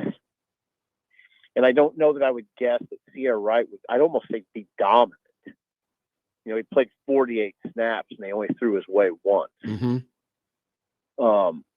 So now I balance that against the fact I think I came on your show recently and said that Wright might be the best player, that Sierra Wright might be the best player on the defense. And I was surprised when someone told me that in August, that someone who watched practice that said that he might be the best player on that unit. I wouldn't have expected that, but now you kind of saw it. Winery, that's a good sign. Now Winery wasn't perfect in that game, obviously, but that's a great sign that they had that much confidence in him to play 38 snaps, and it tells you that it just reaffirms, I guess, that he had a good August. If I had to answer that, I would say Donovan Jones. And that's a great answer. And not because I had low expectations. I really didn't have any expectations. And yet I came out from that. I noticed him. I noticed him a lot when he was out there. It seemed like he was in the middle of the action, made a couple of nice plays, got a pass breakup. And I know that Butler had talked about him as basically being the third starting cornerback. But again, I went in not really having having any expectations. And yet he was a guy, anytime I saw him on the field, I was like, oh, interesting. So that's a great answer. That's my answer. Yeah, I'd say those are all three pretty good answers. Look at this. Patting each other on the back. Good job by Great all answers of us. by all of us. What do you think, Sip, Matt Rhule was most disappointed by on Thursday, now that you've had a chance to hear him after the game and the immediate aftermath and then yesterday? God, you guys ask good questions. What do you think he was most disappointed in? I can't believe he'd be too disappointed by much. It's hard to answer because he knows that. I mean, I would say that maybe that the tempo got him. That Cincinnati's tempo got Nebraska. I think that would be something. Oh well, I always overthink stuff. I think he was disappointed that Dana didn't use those backup running backs. That's what I was going to say. Definitely. Yeah, I overthought that completely. I'd say it's that. It's not going to happen again. They were both very blunt about it. Both Holgorsen and Rhule were very blunt about it. Holgorsen today said you have to play those guys. You have to play Mekhi Nelson and Quentin Ives and Isaiah Mosey. So we'll see for sure two of them, I guess. Could that be something that ends up being a problem down the road if if Rhule still isn't happy with the amount of reps that the backups are getting, that he may have to get into the ear of offensive coordinator and say, we need to do this more? Big if, because of what Dana said today, John. I don't anticipate it being a problem at all because of how strongly that Holgorsen reiterated what the head coach said. No, I don't anticipate that being an issue. So what is the proper number of touches in a close game for Emmett Johnson, do you think, moving forward? I mean, Josh, as you know, it depends on the amount of snaps. If it's that was a 78 snap game, that number's the number that you asked me for is going to be different than if it's a 95 snap game, right? Yeah. But I'd say if you're talking about ratio, if it's 78 again, so they played 78 snaps, Nebraska did on Thursday. I'd say 58 to 63, something like that. I think. I mean, still a lot. I don't think I'd want to get to 60, to be honest. But I mean, Rhule. I thought it was highly interesting when he just slipped in must win. You got to listen close. You always got to listen close to Matt Rhule, but because he talks so fast, he says so many things in one answer. He'll wind around, and he said it was a must win. Which I guess you guys would agree. I'm always a little. I don't throw must win around too lightly. I guess it was a must win. I mean, man, just imagine the mindset today if it's a loss. Exactly. I think he's very cognizant of that. Yeah. The fact that it was Arrowhead. You guys were there. Yeah. Incredible scene. That would have been a massive, massive letdown. So game one must wins are interesting to me, though. I mean, but I think this might qualify as much as I hate to admit it. They are, but I think you gotta weigh everything, right? Like, was Notre Dame the other night? Was that a must win? Probably not. You're on the road. You're playing Miami, another top 10 team. But if you're Nebraska and you're vying for noticeable growth, right? I would say that Thursday was a must win. I'd say Thursday was a bigger win than the bowl game last year. Yeah, I mean, I mean, you got a couple of them. I mean, yeah, it's always circumstantial. But yes. Again, I hesitate to say it, but I don't disagree. Why do I hesitate? Because it's game one. You got what if you lose it? Then you beat Michigan. True. And then you got a run and you're 9-1. And was it a must win? I don't. I just when there's so much season left, I always hesitate to put the tag on it. But I understand, John. I'm not, like I said. I hate the term. Yeah, I guess what Rhule said. To me, they're kind of all must.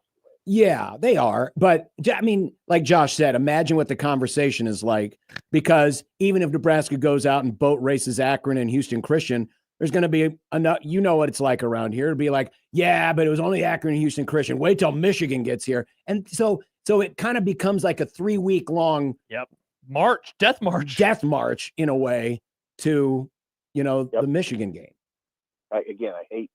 I hate the conversation. I don't even like to agree, but it's true. Sip, speaking of Michigan, like now the schedule, like there's all this build up, all this ramp up. We're all pumped. And then it's like, all right, that one's in the rear view, but we don't really care about these next two teams. Let's fast forward to Michigan. That won't happen. There will be 2 more football games. What beyond injuries not happening, what are you keeping an eye on now the next couple of weeks, given they will be overmatched opponents? Nebraska's, essentially a 5-touchdown favorite this weekend versus Akron. It'll be an even bigger number next week versus Houston Christian. What are you looking for to learn that we can actually apply to Michigan and beyond? First of all, good that it's a night game. That helps Nebraska a lot, I think, from like a letdown type thing. But the things I'll be looking for are just what we discussed. What does Mekhi Nelson look like? What does Ives look like? And I guess what does Mosey look like? If all three play, what's that look like? Do they look like guys that can take a pitch against Michigan and run into the teeth of the defense? I think if you just listen to what Holgorsen said today, there's probably some hesitancy with Mosey, which doesn't surprise me. As a freshman, I get so hesitant when guys start talking about those guys like they're ready to roll. I mean, media mainly. Mosey. I mean, I'm sure Mosey's a good player, but man, it's a lot to ask. That scene was a lot to ask. So I'm looking. Does Ives run behind his pads or 6'3", 215. Does he really get north and south behind his pad? And does Mekhi Nelson run with the kind of terror that I've heard about? The book on Nelson, what I've heard is he can really run it. Like the Rhule's alluded to his first 3 steps. But I've heard he's just a terror running the ball. But he's got to protect. He's got to protect the quarterback and protect the ball. I don't know that the ball protection has been an issue. I wonder about how he protects the passer. But I'm not too. I think when we see him carry, it'll look really good. Mekhi Nelson. And then of course, I'm looking at the rotations in the interior defensive line. Who's getting more snaps compared to the opener, and who's getting fewer? I think you got to start watching that personnel and how they use a guy like Van Poppel compared to Judy. Is George what they thought? Has he proven himself at a level to play 18 snaps like he did? I don't know. I just start to wonder a little bit how they use those guys in the interior and then how they hold up. I don't know what Akron's got in terms. They ran for 92 yards against Wyoming. Will they even test yet? I kind of watch that. Is it Akron even any semblance of a test? So those are the things. Then I watched inside linebacker a little bit. They didn't grade well. Javin Wright. I thought Wright played okay. Didn't grade well though. Marquise Watson-Trent. I thought he played like a guy who had missed some practice time, which he has in the last 2 weeks. So those are the things that stand out the most. Is your concern over the run defense higher than it was before Thursday? It depends. If they play, it's interesting to listen to how they sort of diminish the impact that a running quarterback has. Like that comment from Butler today, while accurate, was some bravado that I wasn't necessarily comfortable with. He has a great quote, though. He said, Sorsby played like Brendan Sorsby, the quarterback for Cincinnati, played like a guy that couldn't read our coverage and just said, okay, well, I'll just run with it. I mean, I like the bravado to a certain extent, but the guy really hurt him. And there's got to face guys like that. I mean, one thing you notice when you're watching on Saturday is these guys that run it are really effective. Castellanos, really effective running it. Gunnar Stockton, really effective running it. Who else did I watch? You just watch the game. It's not that uncommon, although I guess it's not that common in the Big Ten. But Michigan only ran Underwood twice, but they'll run him. I mean, they just probably are not. Don't run him, and he'll run when he has to against good teams. So that's why I'm like, okay, Sorsby's a good I think he's a pretty good test for you with Michigan in mind, and I'm not sure you passed it. What did you think of the Rhule answer about Carter Nelson, or I guess what he had to say about Carter Nelson? Well, I'd never heard. Now maybe you guys knew, and maybe it got by me, but I'd never heard officially double labrum hip surgery. I've never heard that anybody in an official capacity speak that, and it's possible I missed it. I usually don't miss something like that, especially since my strange obsession with Carter Nelson. I was okay. That was interesting. And then today got more interesting when they said week 3 of camp he was dead-legged, and now he's just kind of coming out of it. They were careful with him in camp. All of this is sort of new to me. But now here we go. Maybe I don't know. Maybe he's recovered and ready to roll. But that explains why we haven't. At least it explains why we didn't see him for all but 5 snaps the other night. 5 snaps, I think, is what it was. I suppose, Sip, going back to that earlier question about someone who may have surprised you, Luke Lindenmeyer. Real solid. I mean, we knew he was solid, but he made some great plays, and physical plays.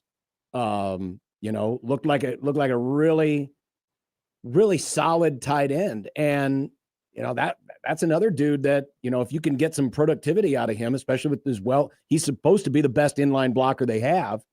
If they can continue to get production like that, maybe the whole tight end situation's not not a lost cause after all. Well, I don't know. He's easily their best tight end. Is what it looks like to me, and he's a shining example of development. We have that discussion a lot around here. It's not hard to find guys on that team that developed at a pretty high level. Correct. He's definitely one of them. I'd say Emmett Johnson's one. You can go up and down that offensive line and find them. Starting, I'd say the center and, Lutovsky, Prohaska, Gunner. There's just guys all over the roster, really. But anyway, Lindenmeyer's high on that list, really high. He's good. He's like legit now, And I think you kind of noticed it last year. You'd always be, Lindenmeyer's a good blocker, but then it kind of became evident that he can catch the ball too. They'll throw it to him. So he evolved. He got his game better. And here we are. He's their best guy at that position. Sip, I got a text from a great friend of the Grum who wanted me to ask you a question. Uh-oh. Said, will you please ask Sip about his very vocal love affair with Nico? Just don't get what he sees. He's not a good quarterback. Would you like to respond? Michael Severe. I do not name my sources, Sip. They shouldn't either. Michael, I'll just talk to Michael right now directly. Go ahead. Michael, yeah, I saw, I watched him. I kind of fell for, Jesus, sounds creepy. I kind of fell for him against Ohio State, the playoff game. He was tougher than hell. What happened late in that game is he started running it. He cracked his helmet at one point, kept coming. You got another helmet. He's now he didn't play well the other night. I recognize that, but I just don't think he's even close to a finished product. He's a tough kid. I mean, that's the thing that I think gets lost in all the broad discussion about him bolting Tennessee and wanting money and all that. So it's very, I think by nature, the conversation by nature is unappealing, so people apply it to his game. I think if you look at all of that separate, then a different kind of picture emerges. Bottom line, tough. He's a tough kid. I'd love to see him on my team playing quarterback. I wouldn't, but Yeah, jury is very much out with him. Nobody likes him. That's no. I just wonder how much of that conversation bleeds into, okay, is he a good player? For the record, me, I don't care about the money stuff. It's just about his performance. It's not about any of the other stuff. All right. And now I think he's going to have a worse certainly lesser talented team and not as good of a coach. Heupel's a great offensive mind. It's going to be tough for him this year. He made a terrible decision. Yeah, Yes, he did. It's going to be very difficult. Huge backfire. Yeah. What did you make of Mr. White and his defense, Florida State against Alabama? Watched the whole game. The whole thing was impressive. From a Florida State standpoint, they fortified the roster very well, and on both sides of the ball. I was more impressed, honestly, with the offense and what impact a quarterback can have. And really, Florida State's a great example of it, because if you watch the first 5 games last year when they had DJ, you can say his last name. Uiagalelei, yeah. Yeah, it was stark. They didn't play for him, guys. The team didn't play for him. He had no spark. I watched the games. My brother's a season ticket holder at Florida State. I watched Marty. I watched those games. And then I watched Saturday, and Tommy Castellanos is a fearless quarterback who the players play for, and he's injected so much energy into that team. I wouldn't even say the offense. So they got something good there. He can really run it. He's tougher than hell, and he's an adequate thrower. Yeah, and they got good coordinators now on both sides of the ball. One guy's a former head coach who took a cornerback essentially to the national championship game as his starting QB with Nick Marshall at Auburn. And then we know what Tony White can do. We saw it around here.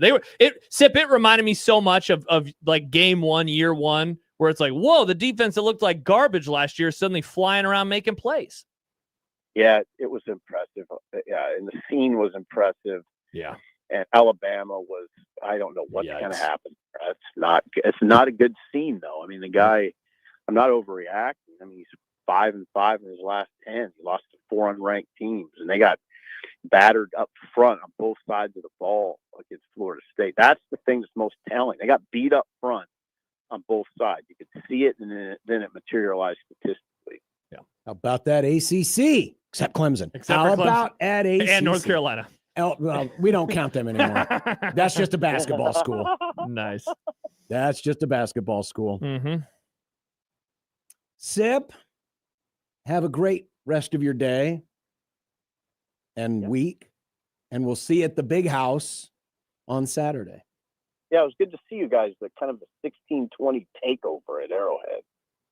Yeah, we had double the amount of people that you guys did for once. Yeah, Take that, impressive. Husker Online. Yeah. I talked to Josh more than John. I didn't really even.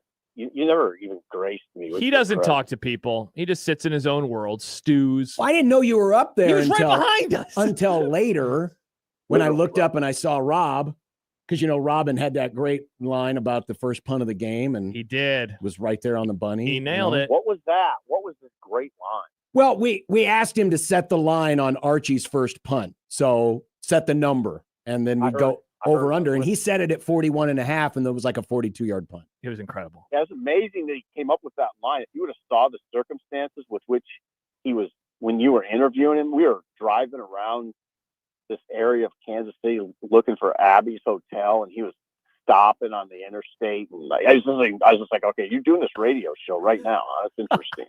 Wait, he was driving? He was driving, and he didn't stop on the interstate, but it was okay. You're scaring me for a second. That's exaggeration, but it's not wild exaggeration. I did not realize he was driving. Yeah, I figured somebody else was driving. Because when we talked to him the week before, we said, "Well, are you going to be able to make your hit?" And he said, "Yeah, we'll probably be walking. We'll through be the parking walking lot." into the stadium. I didn't realize he was desperately seeking Abby's Hotel. Yikes! Oh, he'll verify when he goes on with you this week. It was. Yeah, we'll chat with him. I was startled by what I was seeing. It was pretty impressive. Unreal. Well, Sip, don't have to worry about that this week. No, home game for all. You're driving yourself to the stadium. I will. I am. Bye, Sipple. All right. Have a good time. There he is, Steve Sipple. I guess HuskerOnline.com. he's gone. Great times. Always a great chat. We got more. That's a great question from him today than maybe ever before. Yeah. He loved our questions. All right. Coming up next, talking turnovers. Okay. And update in Bill Conley's SP Plus. Hint, it didn't go well for Nebraska. No, come on. We'll tell you about those things and more. Okay. 1620 The Zone.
Aaron texts into the show. Aaron, that's an interesting name. You have been on fire with bad jokes all day long. You're on fire with bad sense of humor accepting those jokes. Nick? Yes. All right. On three group is certified. Now, I'm going to have to fix some of the grammar here. That's not being old. It's just trying to make it good for our audience. Two spaces after No, period, it's not that. like John said. I'll just read it straight through. The on three group is certified the people we all hate on the roads at this point, right? Robin doing that. Sip doesn't believe. Come on, things are moving around. Sip doesn't believe in seatbelts. Dean is a effing idiot, so we know he can't drive. Gee. Robin and Sip, or at least cool. Okay. Wow. Came in hot. Sure they didn't just copy and paste that from the scrolls? Maybe they did. This surprised me. Bill Connolly put out every week he puts out lowest post-game win expectancy in a win. This also shocked me. So this is taking the analytic stats. It's a play-by-play stat. Correct. The way someone referred to it. And then saying, okay, according to these numbers, this should have been the final result. The best way somebody ever described it to me was if you took every play in a football game, jumbled them up, and then you just set them there, this team would win X amount of time. So it's just, again, a play-by-play basis. The Ohio State-Texas game, Ohio State had only an 18% win expectancy. Yet it never felt like Texas, they never led, but they were able to move the ball better than Ohio State. Ohio State basically won that game on 2 drives. Yeah, that's it. I thought, early on, wow, I thought Texas was doing a really good job. They just weren't ever finishing anything. Mm-hmm. And so I guess that fits. But now I know you're going to mention the Nebraska-Cincinnati game. Nebraska had only a 36% chance, according to the stats. That blew me away because, over the course of the game, they did kind of dominate. They were up by 10 twice. They only trailed the 3-0 for a few minutes. Mm-hmm. Otherwise, they even had solid plays. They did move the ball. They didn't always finish with points, but how many 3-and-outs did they have? Not very many. So that surprised me a little bit that the number was that low. But that helps explain then why their SP Plus rankings were able to change like they did. So Bill updated his SP Plus, and so I thought, you know what? Let's the last time we did a look in on Bill's SP Plus was back in May. Okay. So it was his post-spring numbers. So what you see here is the difference between the post-spring numbers and this week. Mm-hmm. And first off, Nebraska has fallen 13 spots. They're 47th in the SP Plus. They were 34th. But, and I've highlighted the biggest changes in red. Look at all, especially in 2 games. Well, really 2.5. The Michigan State game, almost a 5-point change in favor of Michigan State from where it was in May. Maryland. Remember Maryland? Hey, no one's listening to me in the locker room, Maryland. Yep. A 9-point change. That game has flipped to a loss. And again, this is factoring in 3 points for home field. The USC game has flipped to a loss. Yeah, because it was like a 1-point win, and now it's changed nearly 10 points. Wow. Well, they scored how many? 71. Yeah, they scored a lot of points. Maryland, with their true freshman quarterback, they put up a lot of points over the weekend. So those two, they both played really well in a sport with super small sample sizes, especially a sample size of 1. Right. It is going to allow for some pretty wild swings after a so-so performance. Well, according to Bill's numbers, one where Nebraska shouldn't have even won, and then some absolute butt whoopings by USC and Maryland in particular. Ironically, the biggest gain Nebraska made on the preseason was the Penn State game. They improved by 3.5 points. Wow, look at that. And so now, looking at it straight wins and losses, it was 9-3 in May. It is now 6-6.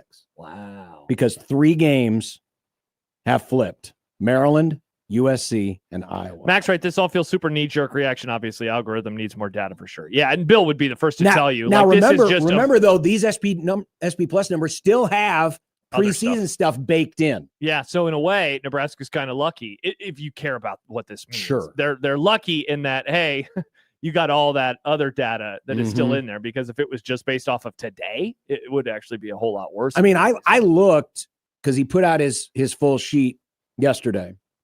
Nebraska had one of the biggest drops in terms of ranking, 14 spots. Yeah, I have to imagine Bama is very high, because I saw Bama dropped like 8 or 9 spots. There were a few teams that were like Nebraska around 10, 12, 14. Well, I know in Kelly Ford's, his numbers didn't drop Nebraska too much in his power ratings. No. But if you want to look elsewhere, I believe they dropped by basically a half a power rating point, minus 0.4. I'm trying to find it right now. But you look at the bottom of the list, if you're saying, okay, here it is. So Nebraska, yeah, they dropped by 0.4 in terms of their power rating. Not that much. Boise State dropped by almost a full touchdown, 6.4 points with their performance. North Carolina, 6.2. UCLA, we just talked about them, also dropped 6.2, and Alabama was 5.6 in the negative. If you want to know who's the best, USF was first, 6.1, Utah second, also 6.1, and then Florida State at 6.0 in terms of the amount of points they gained. Now, who are a couple teams you just mentioned? USC, according to Kelly Ford, they went up by 4.5 points in their power rating. Maryland by 2.5 points in their power rating. Was there one more? Michigan State, right? Michigan State. Where are the Spartans? I'm looking. I'm struggling. I don't know. But interesting how different it was one week to the next. Very, very interesting. So I had some extra time this weekend. Thank you, extra day off. Thank you, Labor Day. To update my turnover numbers. So previously, my turnover records went back to 1995. Oh my gosh, what did you do? I went back to 1973. To the start of The Tom 70s. You're being old. He's talking about the 70s. Old guy Tom stuff. Osborne's first year was 1970. Yeah, I know. I'm a student of history. Now, Are why you? did you do this? Because I had extra time. Because I was because I'm always Didn't want curious. to spend time with your family? Well, they were at home. Interesting. It was raining. Not a lot to do. Not a lot of, okay. So turnover numbers since 1973. When Nebraska has a positive turnover margin, their overall record is 255, 21, and 1. The positive boys. That's the number of games Tom Osborne won. It is. Oh, interesting. It is. When in a negative turnover margin, Nebraska is 110 and 132. And when it's an equal turnover margin, a break even, 93, 34, and 2. Wow, that's pretty crazy. That an equal turnover margin, they're still whooping butt. Or is it brazy? It's brazy. But So- now John's probably going to tell me about recent years when it's going to be a whole lot worse than Well, it everything. is because Yeah, look at T. here was T.O. T.O. only lost 6 games. I was going to say, can you name them? And there they are. There they are. 1976 Oklahoma. That was the flea flicker game, or the hook and lateral ladder game. The 79 Cotton Bowl against Houston. The 87 game against Oklahoma. The 89 and 90 games against Colorado. And the They were in Big the 12 championship. They were in the positive in the 96 Big 12 title game. What was that? Do you remember? Was Plus it plus one. one? Yeah. Okay. Wouldn't have guessed that.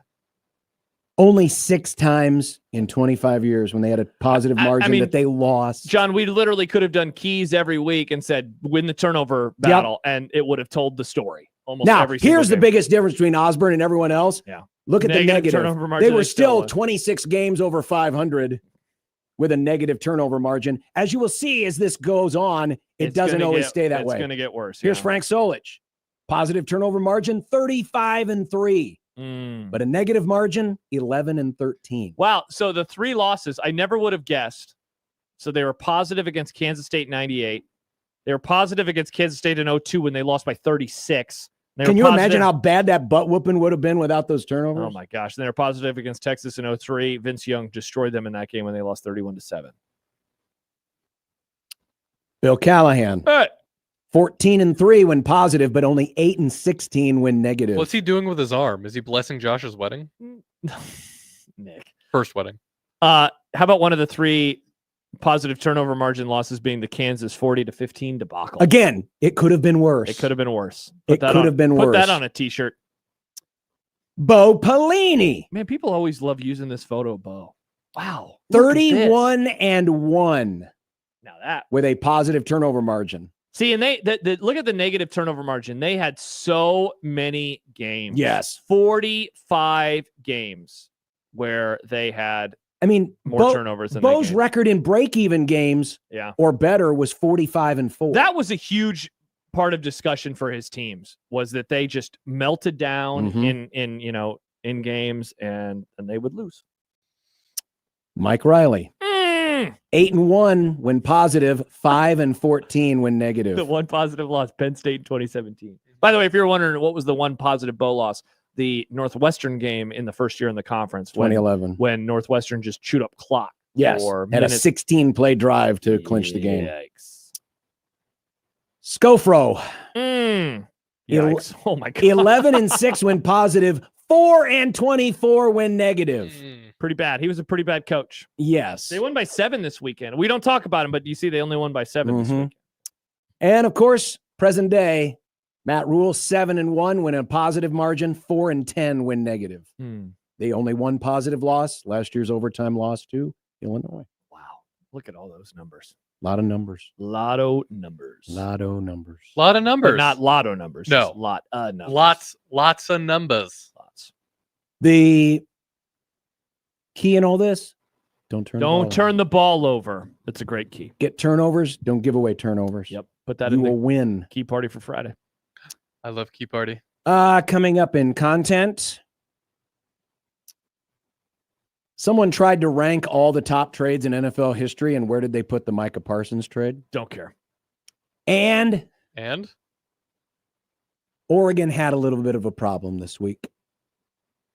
Not the football team, but something else. We'll get to that and have more of the Grum on 1620 The Zone. Hey everyone, Josh Peterson here for KRT Athletic Muscle Cream. You can visit the website today, krtrelief.com, and immediately an offer for you to take advantage of. Unlock 10% off of your first order, and you get exclusive access to promotions. It is just that easy, not to mention free shipping on orders over $15. You know, earlier, someone in my life said, all right, but seriously, like, tell me about this stuff. Like, it does work.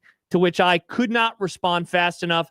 Yes, it does. I had a lot of issues with my hamstring at the beginning of the year. Since June, haven't had many issues at all. And that is because KRT Athletic Muscle Cream. You can put it on before you're doing a workout. You can put it on after you're doing a workout. And it doesn't just have to be because you're running or you're cycling or you're swimming, whatever it is. Maybe you got some back pain. Maybe you're like a player who was just traded and your back is really, really hurting. KRT Athletic Muscle Cream could help that player along. They could also help you if you have muscle fatigue, strains, cramp pain, or more. Again, visit the website today, krtrelief.com. Get that offer of free shipping on orders over $15 and 10% off of your order at krtrelief.com.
Look, I made you some Unsportsmanlike content. Unsportsmanlike content. Unsportsmanlike content. Content that's unsportsmanlike. Now, earlier when we did Super Hot Take Market, one of my hot takes was critical of Mike Gundy. Nick, bring up the video. There you go. In fairness to Coach Gundy, yeah, he's brought back one of his famous rants. What? He's sold out to the man. Coach, any changes coming this week? Yeah, I'm going to make some cuts. Look, Big Wireless wants to come after me. I'm a man. I'm not 40. I'm 58. Why would I overpay when I can get consumer sailors, unlimited plan, 2 lines, $30 each? Fast, reliable coverage, 2 lines, $30 each. That's all I got to say.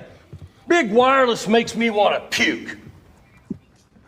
Surprised it took him this long to do something like that. Wow, what a sellout. He went from talking to old people in retirement homes That's to right. this. I forgot about that. Yeah, you were there, weren't you?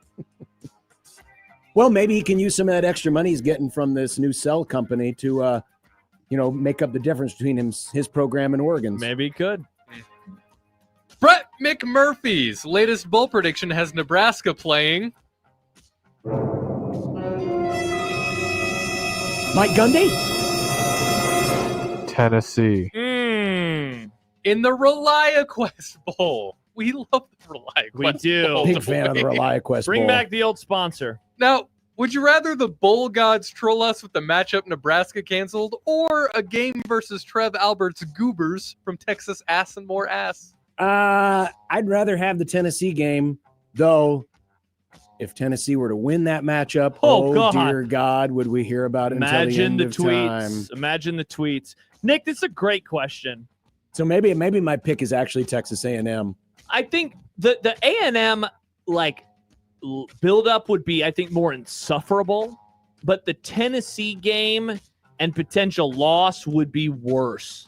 I think I would also choose Tennessee, even though Nebraska has played them more recently, oddly enough, than they have Texas A&M. Mm-hmm. We haven't seen them play Texas A&M since 2010 in the game where they threw a lot of flags. Yeah, the referees. This one's screwed for over. Bo. Mhm. See, I'll go Tennessee slightly over Texas A&M. Well, you two have hit on many topics from college football today. Maybe 3, because you spent so much time on counting down to Nebraska-Akron. I don't know. I wasn't keeping track. You have the sheets. You don't share those with me. I don't know what we talk about. Yeah, we don't send you those.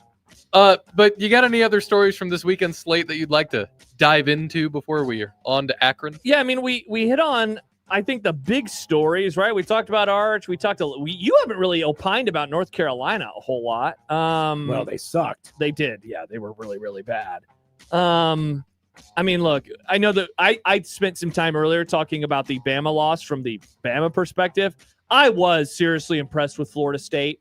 I don't know if I view them as like a playoff contender, but I definitely think that they can be, well, I guess if they're an ACC contender, then they would be a playoff contender, wouldn't they? So I think they can make some noise. Clemson, I think, was, of all of the opinions I had coming into the season that I felt really strong about, Clemson not being that team, I felt really good leaving Saturday night. And dude, watch out. But LSU might finally have a defense. And that's been the one problem for them under Brian Kelly, is that they have not had a defense. I was very impressed with them. And I'll give you one more take.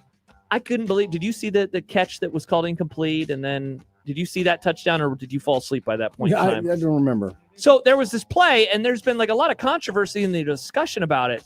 I'm honestly confused as to why people are so confused. He took 2 steps, but then when he goes to the ground, the ball moves. I mean, it was the Des caught it play a decade plus later.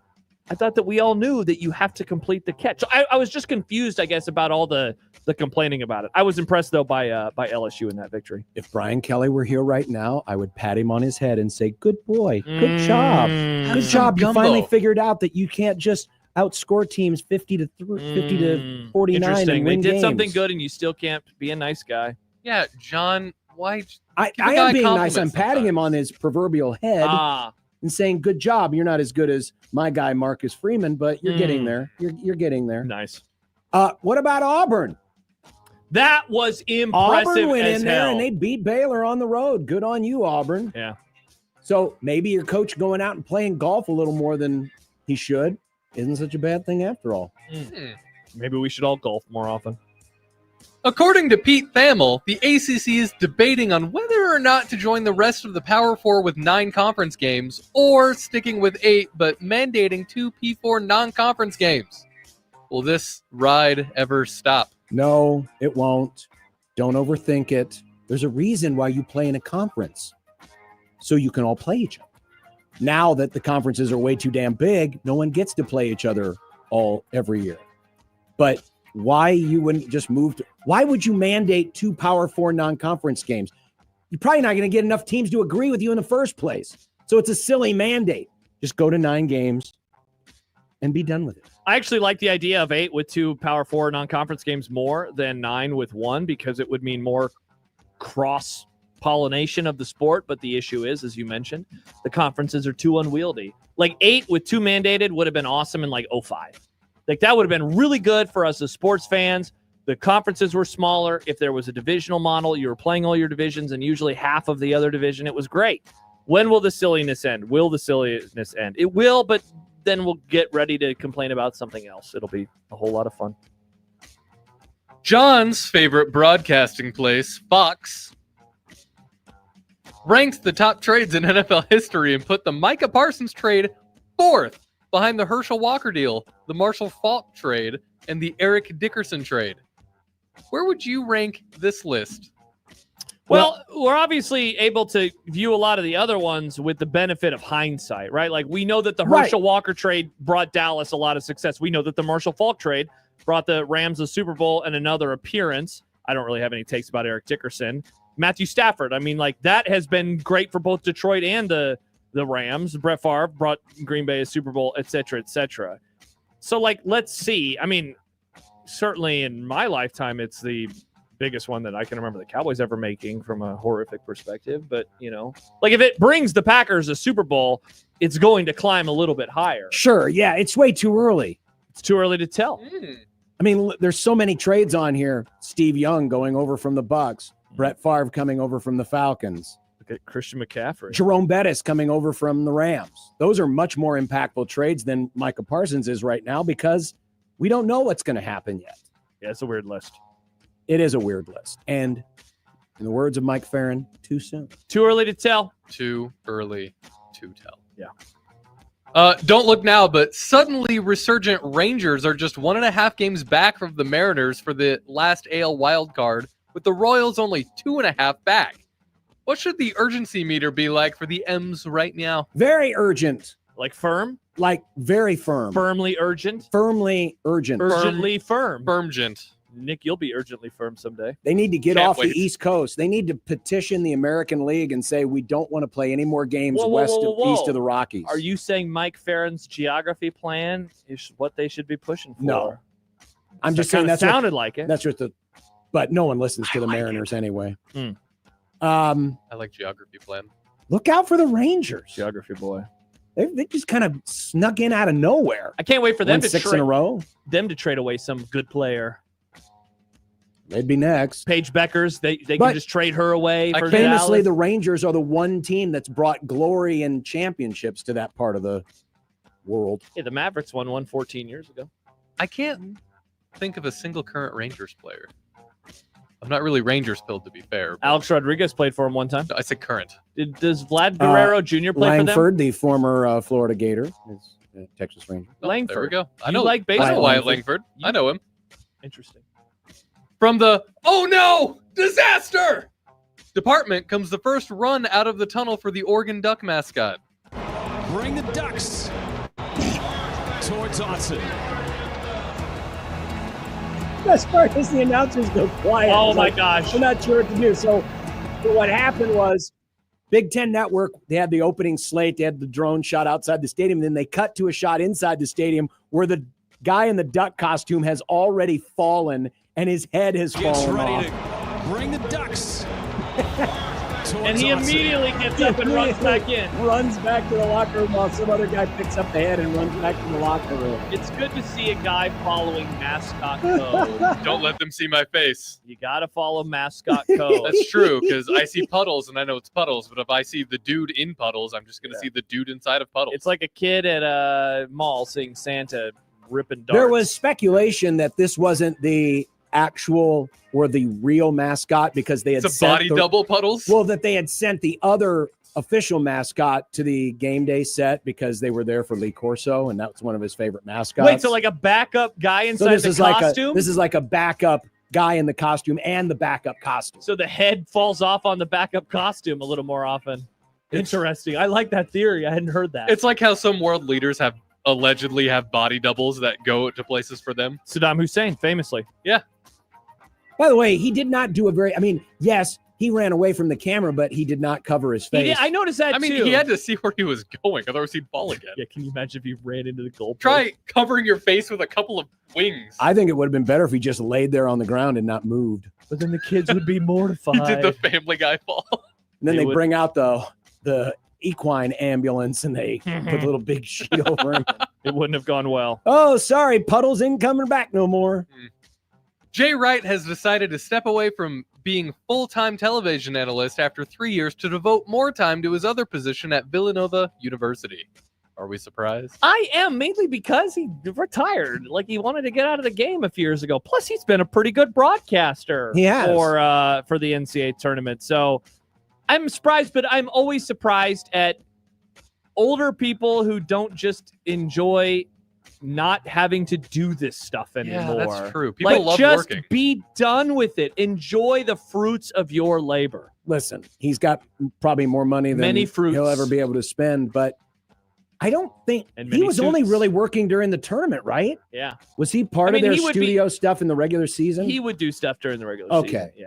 But I mean, that's like a once a week job you know, Sure. for the majority of the basketball season. Why? If that. Why not just birdwatch? Why not birdwatch? Because that's boring. Retire and birdwatch. Do something relaxing. Interesting. Finally, guys, here's one more for the road. According to arbitrary analytics, Nebraska now has fewer losses than Alabama for the first time since October 4th, 2014. Nebraska was 5-0, while Alabama was 4-1 for 5 hours before Nebraska lost to Michigan State that night. How long do the Cornhuskers have fewer losses than the Tide this season? So we know Nebraska's schedule very well. Mm-hmm. When they play Michigan, which I'm projecting is their first loss, Alabama is off that week. Mm-hmm. Now, then the following week, Nebraska's off, but Alabama is at Georgia. So Alabama will retake the lead at that point in time. November, John, there's a world Where Nebraska has fewer losses than Alabama the whole season? Man, I mean, I guess what do we think happens when they play Georgia, Vandy, Missouri, Put Tennessee, it South on Carolina, the LSU? list. See, I don't feel that confident in Put it. it I don't on feel the that. I don't feel that. I don't list. think Alabama will finish. I think Nebraska's going 7-5. I do not think Alabama will go 7-5. If they do, we're so fired. Oh my gosh. Oh, yeah, easily. Yeah. I think that there is a world where they both have 4 losses. I think there's a world where this at least stretches into November. If Nebraska, because you're saying if they're even, it's Yeah, it doesn't count if they're even. It's only when they're behind. I think that you are very correct on that. If even Steven is fine, then there is a world where Bama retakes the bad lead in November. There very much is. That said, I mean, what if Wisconsin beat them in a couple of weeks? It won't happen, but that'd be pretty funny. It'd be a lot cooler. I think I might root for Wisconsin just for the lulz, as the Lulz. kids say. Lulz. I'm not old. I say lulz. Lulz. Yeah, that's super not old of you, Josh. Lulz. I got an email today and somebody put LOL in it, and it feels weird to have LOL in an email. Really? Yeah. Interesting. What's for dinner? I don't know. Coming up next on 1620 The Zone.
When you knock us down, we're going to get up. And on the way up, we're going to bite a kneecap off. Crust is good on your pizza, not your ass. I will eat your ass first. He's tough as a Woolworth steak. And then it's going to take 2 more shots to knock us down. All right. And on the way up, we're going to take your other kneecap. I'm ready to hang them up, gut them, and skin them, and chop them up. You know what? I'm ready. My daughters aren't starving to death. I'll eat my neighbors. And we're going to get up, and then it's going to take 3 shots to get us down. And when we do, we're going to take another hunk out of you. Cliff, what are you going to take away as your best memory from playing basketball at Boston College? Probably just like going out to eat. It is leftovers night, but the good news is we had delicious food this past weekend, including on Sunday night. What do you have? You know, the weather, meatloaf, the some weather garbage. was chill. It felt like fall. Yeah. It was good beef stew weather. Oh my gosh! I wish I could take that pot of stew and throw it out the window. Beef stew weather. Oh, It was delicious. that's a bummer, man. I'm sorry you had to have that. I'm sorry you had to be born. Jeez, John, pro-life Nobody- bishop over nobody, here. Nobody disrespects my wife's beef stew. No, and I'm gets not. away with it. No. I'm not disrespecting her beef stew. I'm disrespecting beef stew. I don't want this to be a negative on her. I mean, Well, it maybe is. I decision took to it. I cook took it that way. Interesting. She also made some homemade French bread that we had with it. Okay, It was now- delicious. John, good job defending your wife. Yeah, That's the first time for everything. Am I right, Nick? Wow. Surprised he didn't do the voice again. You want some beef stew, hon? Pizza. He's going to punch you. Oh, pizza. Pizza. Oh, A great food. A great American food. Pizza. it's an American Wow. food. 4 hours later. Oh. Speaking of pizza, when we were in Chicago, I had my first Chicago deep dish style pizza. Oh, what are you going to say? So we got Lou Malinotti's. Lou Lou Malnati's, Malnati's. yeah. It single-handedly changed my perspective on Chicago-style pizza. You're a fan of it. I'm so in. Lou It was Malnati's is good. so good. It is, isn't it? It is. And yet all these, it's not really pizza, it's casserole. Yeah, I was one of those Shut people, and now I'm firmly not in that camp. Listen, it's all the same ingredients of pizza, just more of it. Plus, we got the butter crust. Always get the butter crust. Always get the butter crust. Last night we did fried rice. I don't know about tonight. Baymon writes, pizza sucks. You suck. Who Baymon. hates pizza? Baymon, that's a tough take. Baymon, Wow. did you say that while kicking a puppy? Wow. No, that's Is half. he on a strictly liquid diet or something? Can you imagine not I have liking never pizza? heard anybody say they dislike pizza. I love pizza. Pizza. Pizza, I think, is one of the most universally loved foods. in the world. Yes, I had except for pizza- Baymon, apparently. I had pizza with some pals on Saturday. Oh, the Pizza Pals. Uh-huh. It Is was that the new tasty. podcast? No, it could be, though. I'm not starting any new podcast. Don't worry. Okay. I because believe he's got to use up his time coming over and helping out. I was going your to say, new I'm the podcast. executive. I already helped Nick with something. Gave him some advice. I'm the executive producer. I want a credit. And I want a cut of the revenue, Nick. What revenue?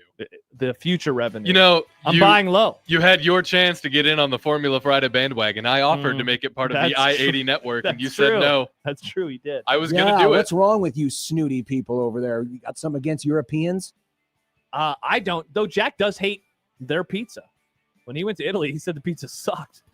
He said it's better over here. Yeah. Tomorrow it's Wednesday already. What? Wow, this week's flying. It is. Wow. See you then. All right.